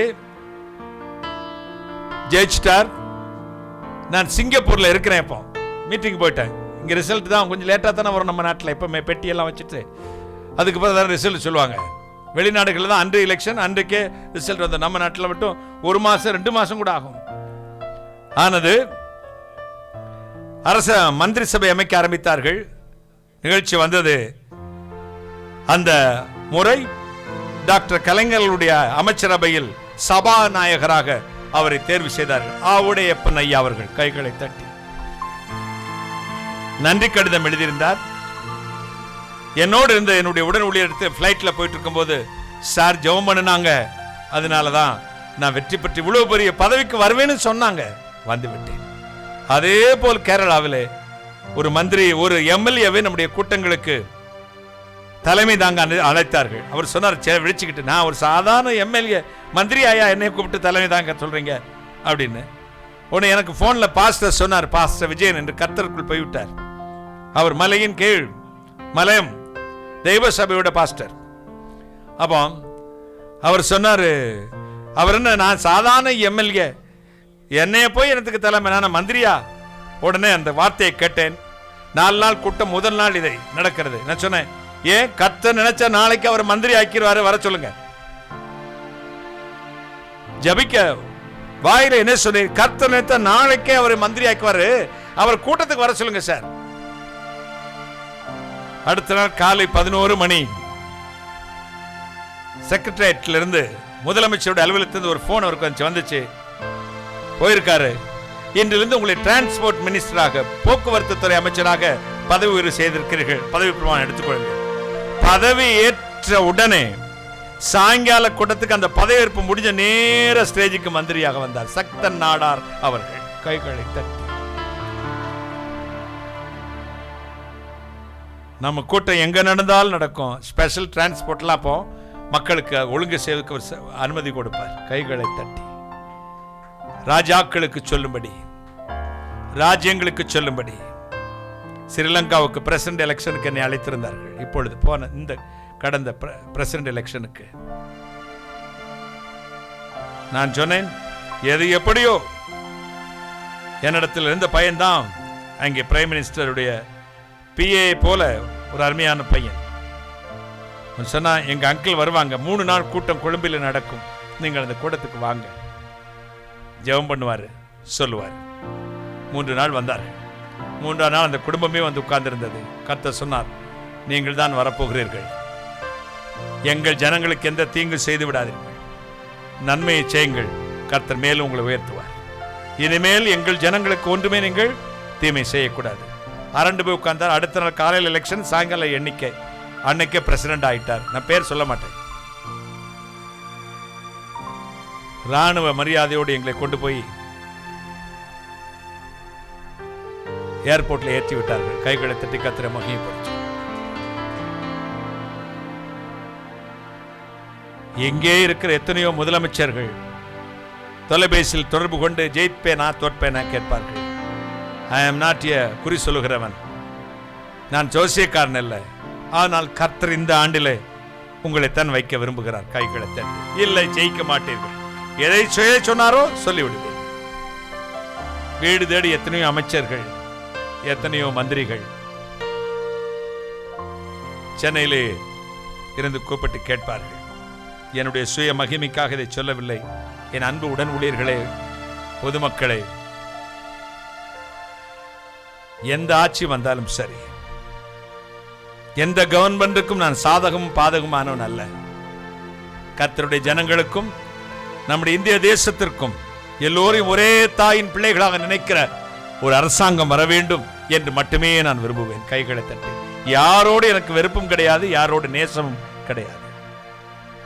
ஏழைகளுக்கும் திக்கற்றவர்களுக்கும் எல்லா மதத்தினரையும் ஒரே போல பார்க்கிற ஒரு அரசாங்கம் நம்முடைய நாட்டிற்கு வேண்டும். இதுதான் என்னுடைய விருப்பம். எந்த கட்சி வந்தாலும் சரி, அதில் ஆட்சேபனை இல்லை. ஆனால் நான் ஆண்டவர் சமூகத்தில் அப்படித்தான் ஜெபிப்பேன். நான் ஜெபித்தபடியே கர்த்தர் இந்த வருடம் என்ன சொன்னாரோ அது நடந்தது. இந்த வருடமும் கர்த்தர் சொன்னார். 1ஆம் தேதி தீர்க்க தரிசனத்தை 2021 தீர்க்க தரிசனத்தை எடுத்து பாருங்கள். அங்கே திட்டவும் தடியுமா பேசினார். ஆட்சி மாற்றம் வரும், அதன் செட்டையின் கீழ் ஆரோக்கியம் இருக்கும். அதற்கு முன்னாடி வசனம், நீதியின் சூரியன் உதிக்கும், அதன் செட்டையின் கீழ் ஆரோக்கியம் இருக்கும். அதை சொல்லியிருந்தா அன்னைக்கு கவர்மெண்டோ அல்லது மற்ற என்னை தப்பா நினைச்சிருப்பாங்க. நான் ஒரு சாரனுக்கு சாய்ந்தவன். இல்லை இல்லை இல்லை இல்லை. ஜெயலலிதா அம்மா மருத்துவமனையில் இருக்கும்போது அதிகமாக ஜெபித்தவன் நான், அவர்கள் உடல்நலம் பெற வேண்டும் என்று. அனைத்து இந்திய அண்ணா திராவிட முன்னேற்ற கழகத்தில் அநேக அமைச்சர்கள், அநேக முக்கியமானவர்கள் எனக்கு சிநேகிதர்கள். இதோ காங்கிரஸ் கட்சியில் இருக்கிற அநேகர் எனக்கு சிநேகிதர்கள். தனுஷ்கோடி ஆதித்தன் ஐயா அவர்கள், இன்றைக்கு இருக்கிற பலர் நம்முடைய கூட்டங்களுக்கு வந்திருக்கிறார்கள். அனிதா ராதாகிருஷ்ணன் ஐயா, கீதா ஜீவன், பெரியசாமி ஐயா, மனோ தங்கராஜ் பிரதர், இன்றைக்கு அமைச்சராக இருக்கிறவர், எத்தனையோ பேர்கள், பிஜேபியில் இருக்கிற பிரமுகர்கள் கூட என்னை நேசிப்பார்கள். நான் எந்த மதத்தையும் எந்த அரசியல் கட்சியும் தாழ்த்தியோ உயர்த்தியோ பேசுவதே கிடையாது. சாதகமாக பாதகமாக பேசுவது கிடையாது. எனக்கு தேவை நீதி உள்ள ஒரு ஆட்சி, நீதி உள்ள ஒரு முதலமைச்சர், ஜனங்களை ஒரே தாயா ஒரே பிள்ளைகளாக பார்க்கிற ஒரு தாய் நம்முடைய நாட்டுக்கு தேவை. அவ்வளவுதான். கைகளை தட்டி எல்லோருக்கும் பொதுவாக. நாம் யாருக்குமே சத்துருக்கள் அல்ல. இந்த தேசத்துக்காக ஜெபிக்க நிற்கிறவர்கள். கைகளை தட்டி. பர்சனல் அட்டாக் நம்ம கிட்ட இருக்கக்கூடாது. தனிப்பட்ட முறையிலே ஒரு அட்டாக். கர்த்தருடைய சத்தியத்துக்கு எவன் எதிர்த்து நிற்கிறானோ அவனை பிடுங்கி கர்த்தர் வெளியே போட வேண்டும். கர்த்தருடைய சத்தியத்தை அறிந்து இறைவனுக்கு பயப்படுகிற ஒரு மனிதனை கர்த்தர் உயர்ந்த இடத்துல வைக்கணும். கைகளை தட்டி. இதுதான் என் ஜெபம், இதுதான் என் வாஞ்சை, இதுதான் பிரார்த்தனை. ஒரு தீர்க்கதரிசி சொன்னபடியாகும். கடந்த வருடம் 2020 வருடம் ஜனவரி மாதம் 1ஆம் தேதி சொன்னார், விஷ கிருமிகளினால் கொடூரமான மரணங்கள் தேசத்தில் அழிவை உண்டாக்கும், சைனாவிலிருந்து அது புறப்படும் என்றார். 2019 டிசம்பர் 31ஆம் தேதி இரவு 12 மணிக்கு இதுக்கு சொன்னார். போன வருஷம் சொன்னாங்க இப்ப முடிஞ்சிடும் அப்ப முடிஞ்சு. நான் சொன்னேன் முடியவே முடியாது. இந்த வருஷம் தொடங்கும் போது சொன்னாங்க கொரோனா முடிஞ்சிருமா? முடியாது, அதை விட கொடூரமா இருக்கும். அமெரிக்காவில் ஆட்சி மாற்றம் வரும். எதை சொன்னாரோ அதைத்தான். அதற்கு பின்பு அதை பற்றி நான் விவரிக்கவும் மாட்டேன், அதை பற்றி பிரசங்கத்தில் மென்ஷன் பண்ணவும் மாட்டேன். இன்றைக்கு தேவை தீர்க்க தரிசன வரம் எப்படி பயன்படுத்தப்படுகிறது, எதற்காக வேண்டும், எதற்காக சொல்லப்பட வேண்டும், எதற்காக ஒரு தீர்க்க தரிசியை கர்த்தர் வைத்திருக்கார். வரும் முன் காரியங்களை விசாரித்து சொல்வதற்கு, ராஜாக்களுடைய தள்ளி ராஜாக்களை ஏற்படுத்துவதற்கு, ராஜ்யத்தை சீர்படுத்துவதற்கு, தேவனுடைய சபையை சீரமைத்து கட்டமைப்பதற்கு, கர்த்தருடைய ஜனங்களுக்கு பக்தி வரும்படிக்கு, ஜனங்கள் மத்தியில் அதர்மம் நீங்கி நீதி தழைக்கும்படி ஒரு தீர்க்கதரிசி தேசத்தை சரி பண்ணுகிறவராய் இருக்க வேண்டும். கைகளை தட்டி. அதற்காகத்தான் தீர்க்க தரிசன வரம் நமக்கு கொடுக்கப்பட்டிருக்கிறது. பாவத்தை விட்டு திரும்பி பரலோகம் போகும் வழி நித்திய ஜீவனுக்கு. எத்தனை சந்தோஷம், எத்தனை மகிழ்ச்சி. பரலோக தேவன் இந்த வரங்களை உங்களுக்கு கொடுக்க வேண்டும் என்ற விருப்பம். ஒவ்வொருவரும் விரும்புங்கள். எங்களுக்கும் தீர்க்க தரிசனம் வேண்டும், எங்களுக்கும் தேசத்தை பற்றி ஒரு அறிவு வேண்டும். எங்கள் ராஜாக்களுக்காக நாங்கள் ஜெபிக்க வேண்டும், எங்கள் முதலமைச்சர்களுக்காக நாங்கள் ஜெபிக்க வேண்டும், எங்கள் பிரதம மந்திரிக்காக ஜெபிக்க வேண்டும். வருங்காரியங்களை குறித்து நாங்கள் இடத்தில் கேட்டு இந்த ஜனங்களுக்கும் ராஜாக்களுக்கும் மந்திரிகளுக்கும் சொல்லி அறிவை உண்டாக்க வேண்டும். எங்களுக்கு அந்த வரங்களை தாரும் சுவாமி என்று இறஞ்சுங்கள். தேவனுடைய கரம் இறங்கும், தேவனுடைய வல்லமை இறங்கும், மகிமையினால் நிரப்பும். கர்த்தர் உங்களை ஆசீர்வதிப்பார்.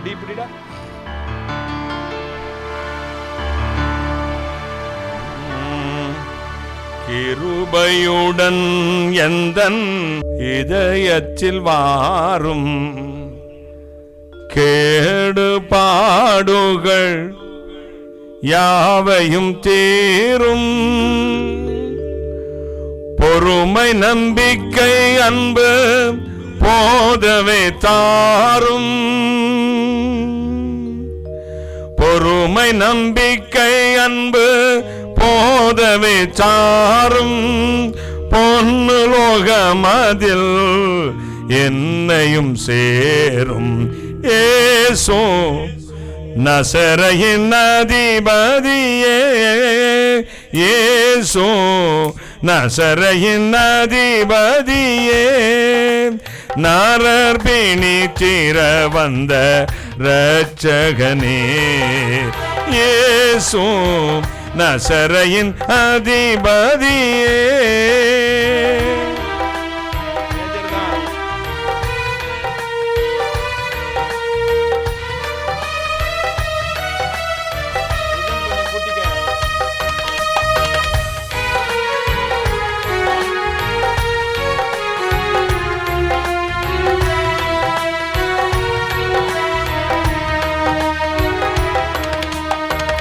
இந்த உலகு சுவை தந்து போராடுதே, எனதுடலும் அதுவோ நிசைந்து சீராடுதே.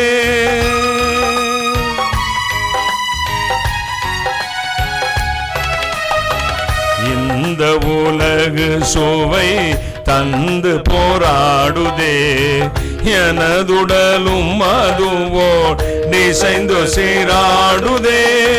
சந்திரகலகை சூழ நின்று வாதாடுதே,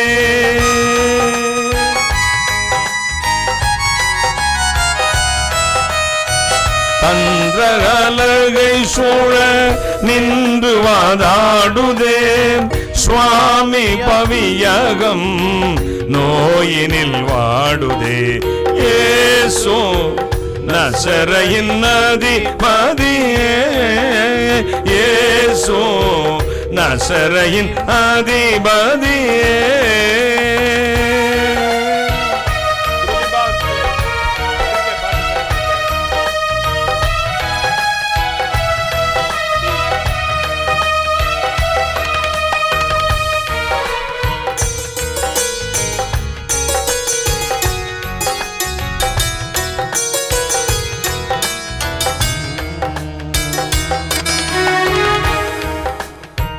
நின் சுயபலன் அல்லால் என் பலன் ஏது, நினைவு செயல் வசனம் முழுதும் பொல்லாது.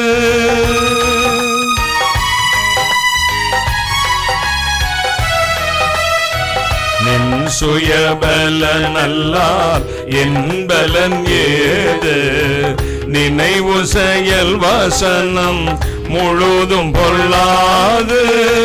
சஞ்சம் உனை அடைந்தேன் தவற விடாது,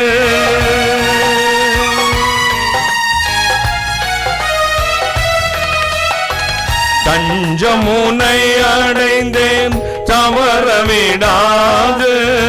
சாங்கியல் கருணை ஓங்கிய போதும், ஏசோ நசரயின் அதிபதியே, ஏசோ நசரயின் அதிபதியே.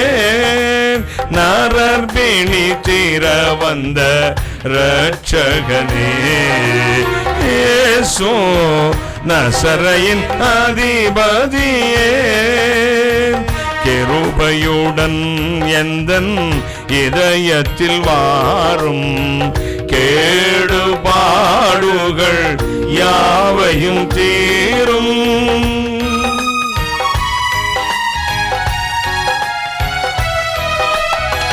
கிருபையுடன் எந்தன் இதயத்தில் வாரும், கேடுபாடுகள் யாவையும் தீரும். பொறுமை நம்பிக்கை அன்பு போதவே தாரும்.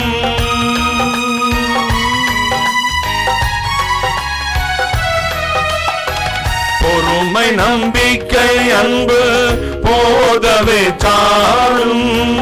பொன்னுலோகமதில் என்னையும் சேரும்.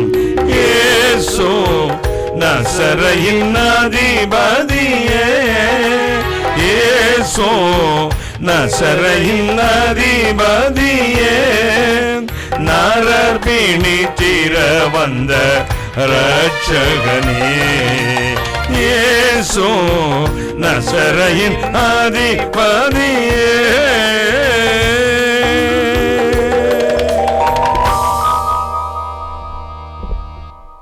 தேவனுடைய வல்லமை நம் மத்தியில் இறங்கி வரப்போகிறது.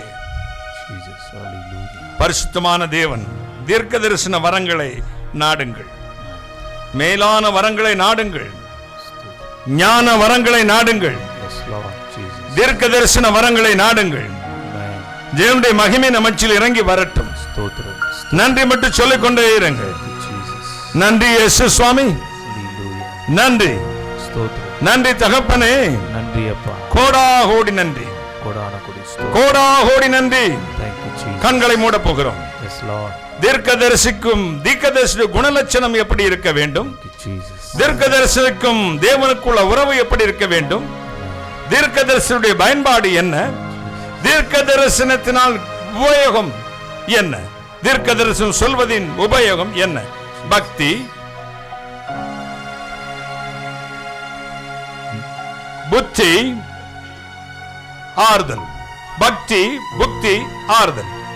இந்த சொல்லும் பொழுது எப்படி இருக்க வேண்டும், யாருக்காக சொல்ல வேண்டும்? சபைக்காக, தனிப்பட்ட மனிதனுக்காக, ராஜ்யத்துக்காக, ராஜாக்களுக்காக, ஒரு மாறுபாடான நடக்கிற ஒரு பாவியை மனந்திருப்பதற்கு இந்த தீர்க்க தரிசன வரம் மிகவும் பிரயோஜனம் உள்ளதா இருக்கிறது. வருங்காரியங்களை குறித்து என்னிடத்தில் விசாரியுங்கள், என் பிள்ளைகளை குறித்தும் என் கரத்தின் கிரைகளை குறித்து எனக்கு கட்டளையிடுங்கள். ஆசானுடைய உதடுகளில் அறிவை தேடுவார்கள். தீர்க்கதரிசியானவன் இந்த தேசத்திற்கு கொடுக்கப்பட்ட பொக்கிஷம். கர்த்தருடைய தீர்க்கதரிசி ராஜாக்களை அபிஷேகம் பண்ணப்படுவதற்காக அனுப்பப்படுகிறவன். கர்த்தருடைய தீர்க்கதரிசி சபைக்கு பக்தி விருத்தி உண்டாக பேசுகிறவன். கர்த்தருடைய தீர்க்கதரிசி ஜனங்களை சீர்கேட்டிலிருந்து மதிகேட்டிலிருந்து திருப்புகிறவன். தீர்க்க தரிசன வரங்களை பெற்றுக் கொண்டவர்கள் பாக்கியவான்கள். அதிகமாக தீர்க்க தரிசனங்களை விரும்புங்கள். தீர்க்க தரிசன வரத்துக்காய் காத்திருங்கள். கர்த்தர் அதை கொடுப்பார். கண்டபடி குறி சொல்லுகிறதை போல, சோசியம் சொல்லுகிறதை போல காசை வாங்கி கொண்டு பணக்கானுக்கு ஒரு தீர்க்க தரிசனம், ஏழைக்கு ஒரு தீர்க்க தரிசனம் அல்ல. கர்த்தருடைய சத்தத்தின் பிரதிபலிப்பாக ஒரு தீர்க்கதரிசி இருக்க வேண்டும். அவருடைய சித்தத்தை மட்டும் செய்வோம். கர்த்தர் உங்களை ஆசீர்வதிப்பார். இந்த தீர்க்க தரிசன வரம் உங்களுக்கு கொடுக்க ராயல் கிஃப்ட். அந்த ராயல் கிஃப்டை பத்தி சொன்னேன். அந்த கிஃப்டை வாங்கி கொடுக்கிற தீர்க்கதரிசியின் குணலட்சணம் எப்படி இருக்க வேண்டும், அந்த தீர்க்கதரிசிக்கும் கர்த்தருக்கும் எப்படி உறவு இருக்க வேண்டும், அந்த தீர்க்கதரிசியின் பயன்பாட்டின் நோக்கம் என்ன, பக்தி. இதோ அடுத்த தீர்க்க தரிசனத்தின் பயன் என்ன, பக்தி, புக்தி, ஆறுதல். இந்த மூன்றும் எதற்காக சொல்லப்பட வேண்டும்? ஜனங்கள் சீர்படவும், ராஜ்யம் கட்டப்படவும், தேசத்தில் நன்மை உண்டாகவும், கர்த்தருக்கு சித்தமான மனுஷனை சிங்காசனத்தில் வைக்கவும், பரலோகத்துக்கு போகும் வழியை காண்பித்து அந்த பாதைகளை செவ்வாய் பண்ணவும், வனாந்தரத்தில் கூப்பிடுடைய சத்தத்தை போல தேவனுடைய சத்தமாக ஒரு தீர்க்க தரிசன வரம் பெற்றவன் இருக்கிறான். அப்படிப்பட்ட தீர்க்க தரிசன வரம் பெற்ற நீங்கள் பாக்கியவான்கள். தீர்க்கதரிசிகளே, சபை நடத்துகிறவர்களே, உங்களுக்கு இப்படிப்பட்ட வரங்கள் இருக்குமானால் நீங்கள் பாக்கியவான்கள். உங்கள் சபை வளரும். அப்படியே ஜெபம் பண்ணுவோமா? வந்தருளும் தேவாவியே,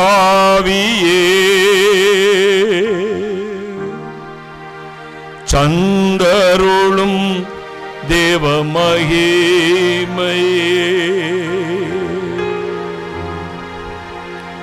வந்தருளும் தேவாவியே,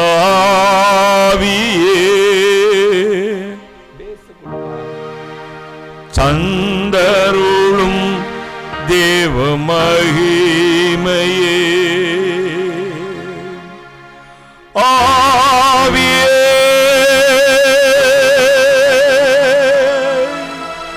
தூய ஆவியே,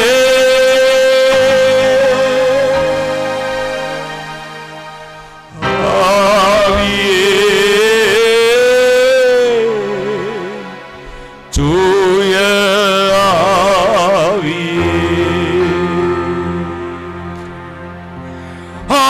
ஆவியே,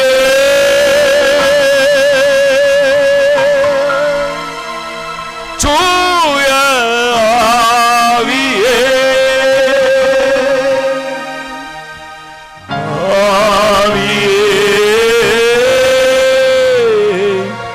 தூய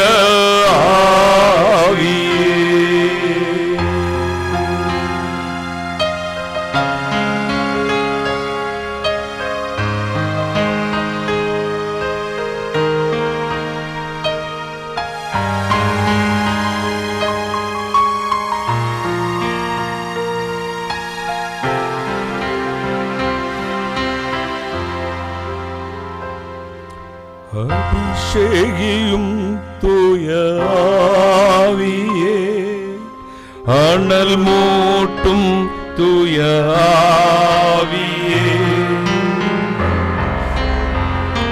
தூய ஆவியே, அனல் மூட்டும் தூய ஆவியே, ஆவியே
கொள்ளும் தூய ஆவியே, அரவணைக்கும் தூய ஆவியே, ஆட்கொள்ளும் தூய ஆவியே, அரவணைக்கும் தூய ஆவியே, ஆவியே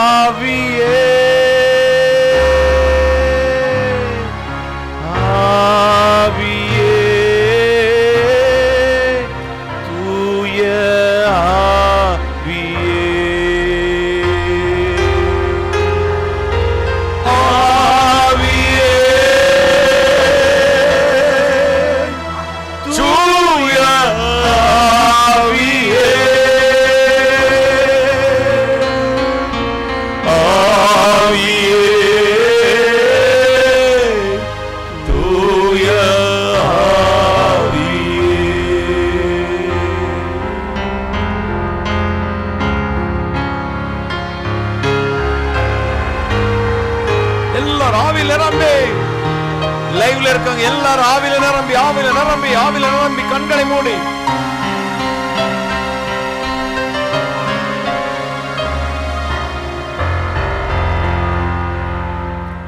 ஊற்றிடுமே தூய ஆவியே, உணர்த்திடுமே தூய ஆவியே, ஊற்றிடுமே தூய ஆவியே உணர்த்திடுமே தூய ஆவியே ஆவியே தூய ஆவியே ஆவியே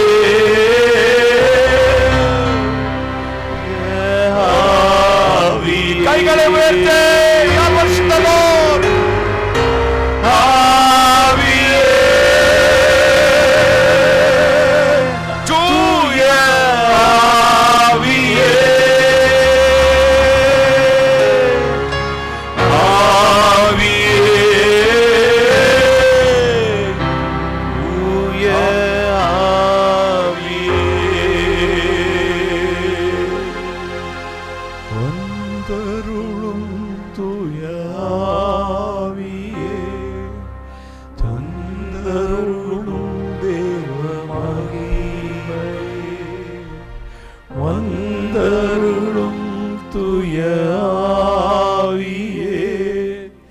தந்தருளும் தேவ மகிமையே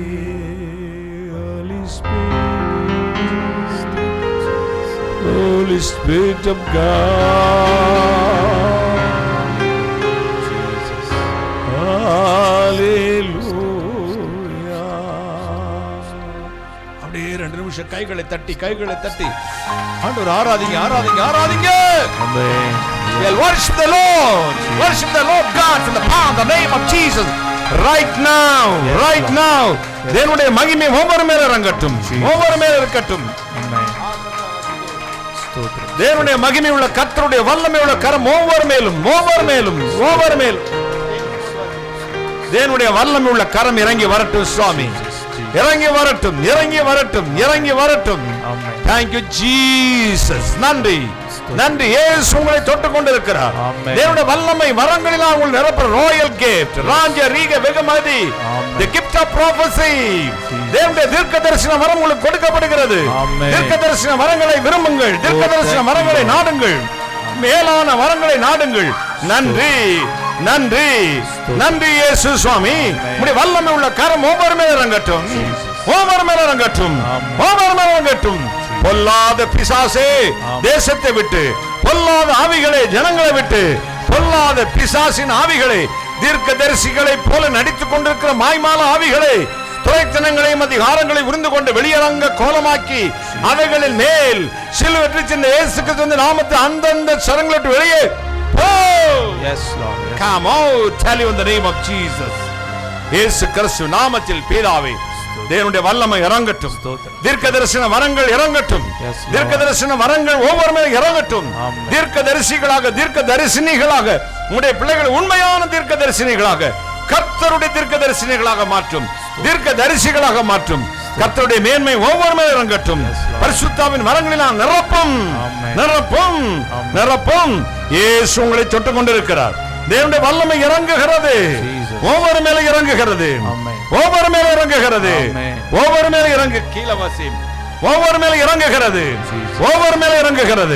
நன்றி இயேசு சுவாமி, நன்றி அப்பா, நன்றி தகப்பனே.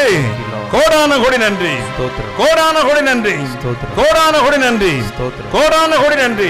மகிமையுள்ள கர்த்தருடைய கரம் இப்பொழுது ஒவ்வொருவரையும் தொட்டுக் கொண்டிருக்கிறது. ஒவ்வொருவரை ஆசீர்வதியும். ஆன்மீக கூட்டுத்தன்மையை மாற்றும், ஆன்மீக வியாதிகளை மாற்றும், தவறான உபதேசங்களுக்கு என் பிள்ளைகளை விடுதலையாக்கும், தவறான குறி சொல்லுதல்களுக்கு என் பிள்ளைகளை செவி சாய்க்காதபடி காத்துக்கொள்ளும். கர்த்தருடைய எச்சரிப்பு பக்தி விருத்திக்காக, புக்தி வருதலுக்காக, இதோ ஆறுதல் அடையத்தக்கதான வார்த்தைகளை சொல்ல தீர்க்கதரிசிகளை எழுப்பும். சபைகளில் தீர்க்கதரிசிகளை எழுப்பும். உண்மையான தீர்க்க தரிசனங்களை கர்த்தர் நிறைவேற்றி தேசத்துக்கு பயத்தை உண்டாக்கும். தேசம் சேமம் அடையட்டும். எந்த கட்சியா இருந்தாலும் சரி, எந்த முதலமைச்சரா இருந்தாலும் சரி, நாங்கள் அரசியல் சார்ந்தவர்கள் அல்ல, ஒரு அரசியல் கட்சிக்கு சாதகமானவர்கள் அல்ல. நீதி செய்கிற ராஜாக்கள், முதலமைச்சர்கள், எல்லோரையும் ஒரே போல நேசிக்கிற ராஜாக்கள், பிரதம மந்திரிகள் எங்கள் தேசத்தில் எழும்பட்டும். சபைப்படுத்தும், தேசத்தை சுத்தமாக்கும், எல்லோரும் நேசிக்கிறவர்களை எழுப்பும். ஆண்டவருடைய கரம் இறங்கி வரட்டும். இயேசு சுவாமி இறங்கி வரட்டும். நாங்கள் சாதாரண மனிதர்கள், மனிதர்களுக்கு வரங்களை கொடுக்க தேவன் பரலோகத்திலிருந்து இறங்கினார் என்று எழுதியிருக்க வார்த்தையின்படி ஆகட்டும். கர்த்தருடைய மகிமையின் மேன்மையை ஒவ்வொருவருக்கும் கொடுத்தருளும், ஆசீர்வதியும். நான் அப்பிரயோஜனமான ஊழியக்காரன் தேவரீச்சை சொன்ன காரியத்தை மட்டும் செய்தேன். கர்த்தரா இயேசுவுக்கு துதி கனமே செலுத்துகிறேன். சகல நிர்மூலமாக்கி ஜெபிக்கிறேன், பிசாசுகளை நிர்மூலமாக்கி ஜெபிக்கிறேன். என்னை கேட்டுக்கொண்டு ஒவ்வொரு மேல் ஆசீர்வாதத்தை கட்டளையிடும். இயேசு மரம் ஜெப பங்காளர்கள், ஜெபத்தினாலும் காணிக்கினாலும் உடல் உழைப்ப தாங்குகிறவள், தாங்குகிற மக்கள், தாங்க போகிற மக்கள் ஒவ்வொருவரையும் ஆசீர்வதியும், ஒவ்வொருவரையும் ஆசீர்வதியும், ஆசீர்வதித்து பலப்படுத்தும்.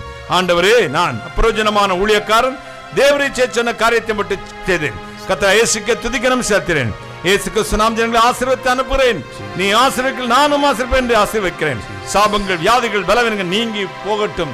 இந்த ஊழியத்தை தாங்கி வருகிற ஒவ்வொரு பிள்ளைகளின் குடும்பங்களையும் ஆசீர்வதியும். ஆண்டவரே, எங்கள் தேசத்தை ஆசீர்வதியும், பிரதம மந்திரியை ஆசீர்வதியும், ஜனாதிபதி ஆசீர்வதியும், எங்கள் மாநிலத்தின் முதலமைச்சர்களை ஆசீர்வதியும், நல்ல சுகத்தையும் தீர்க்க ஆயுசையும் பிள்ளைகளுக்கு கொடும். அந்த அமைச்சரவை ஆசீர்வதியும், காவல்துறை அதிகாரிகளை ஆசீர்வதியும், நீதிபதிகளை ஆசீர்வதியும், நீதிமன்றத்தை ஆசீர்வதியும், தூய்மை பணியாளர்களை ஆசீர்வதியும், முன்கள பணியாளர்களை ஆசீர்வதியும், டாக்டர் செவிலியர்களை ஆசீர்வதியும், எங்கள் தேசத்தை ஆசீர்வதியும், விசேஷ மதுரை பட்டணத்தை ஆசீர்வதியும், எங்கள் கிராமத்தை, விளாங்குடி கிராமத்தை ஆசீர்வதியும். எங்களோடு இணைந்து ஆண்டவரை ஜெபிக்கிற யூடியூப், ஃபேஸ்புக், ஜூம் ஆப்பில் இருக்கிற ஒவ்வொரு குடும்பத்திலும் கர்த்தருடைய ஆசீர்வாதம், ஆவிக்குரிய ஆசீர்வாதம், மகிமையான ஆசீர்வாதம் இறங்கி வரட்டுமே சுவாமி. ஆசீர்வதித்தலும். சகல சத்துக்களை நிர்மூலமாக்கி ஜெபிக்கிறேன், பிசாசுகளை நிர்மூலமாக்கி ஜெபிக்கிறேன். வியாதிகள், சாபங்கள் நீங்கி போகட்டும். கர்த்தரா இயேசு கிறிஸ்து நாமத்தில் ஜனங்களை ஆசீர்வதித்து ஜெபிக்கிறேன். ஆசீர்வதித்தலும். கர்த்தரா இயேசு கிறிஸ்து நான் இப்போது என்ன ஆசீர்வாதத்தை எதிர்பார்த்திருக்கிறார்களோ ஆமென் என்று சொல்லும் பொழுது அவள் விரும்புகிற ஆசீர்வாதம், வல்லமை, வரங்கள் அந்த சிரசில் நிரம்பி வழியட்டும் இயேசு சுவாமி.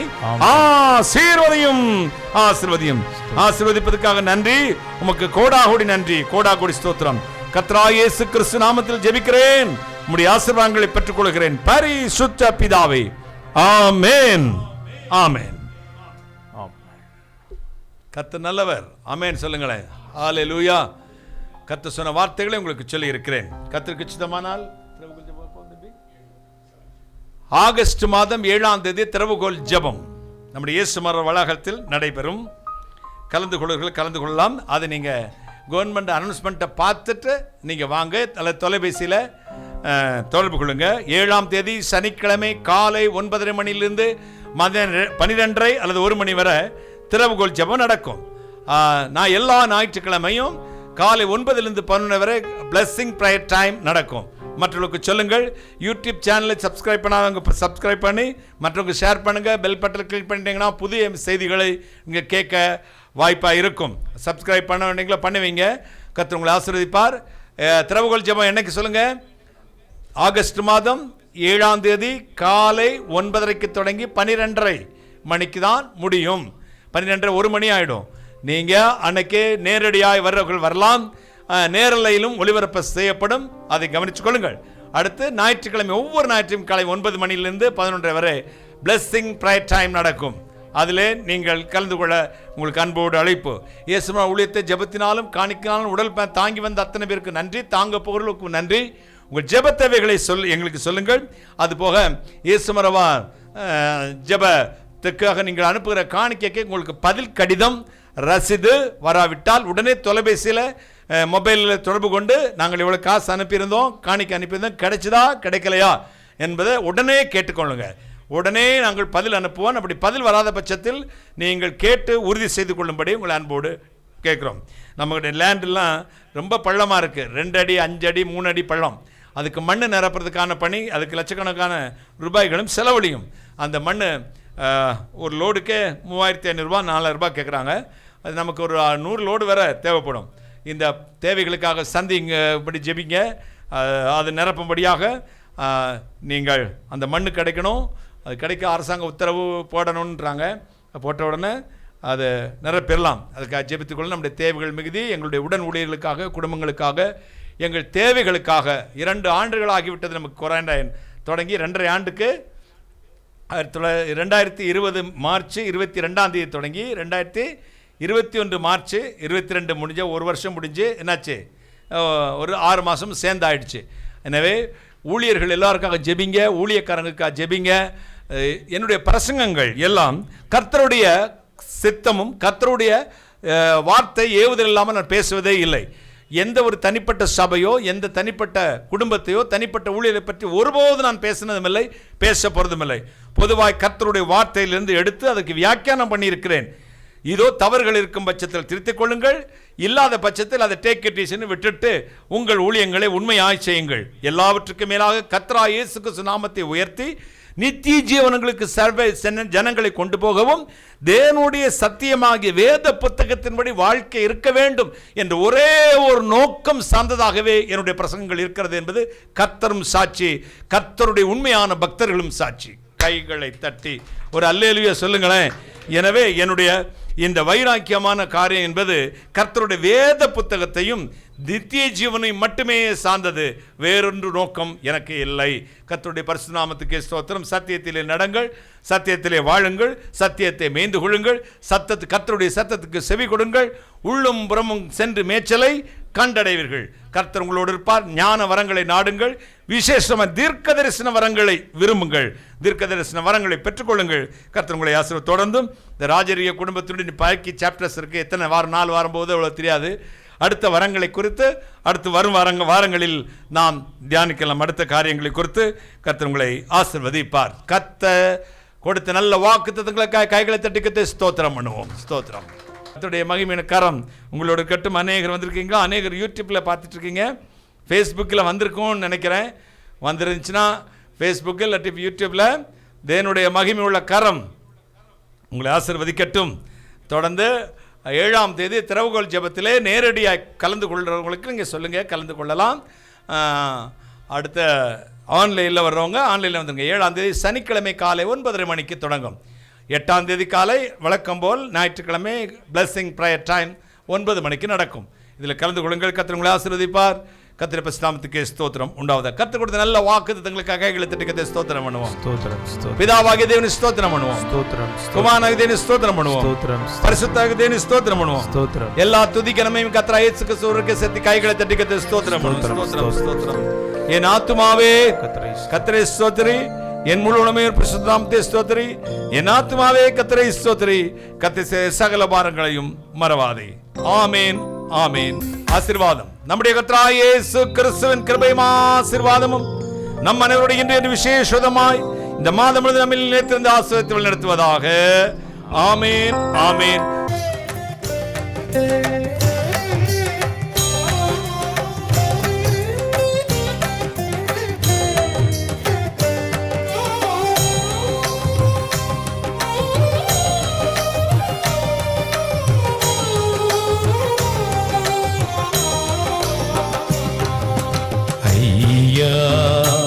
உமதன்பு என்னில் ஆறுதல் தந்ததையா, ஏசையா நிரஞ்சீவன் நான் நம்பும் புகலிடமே.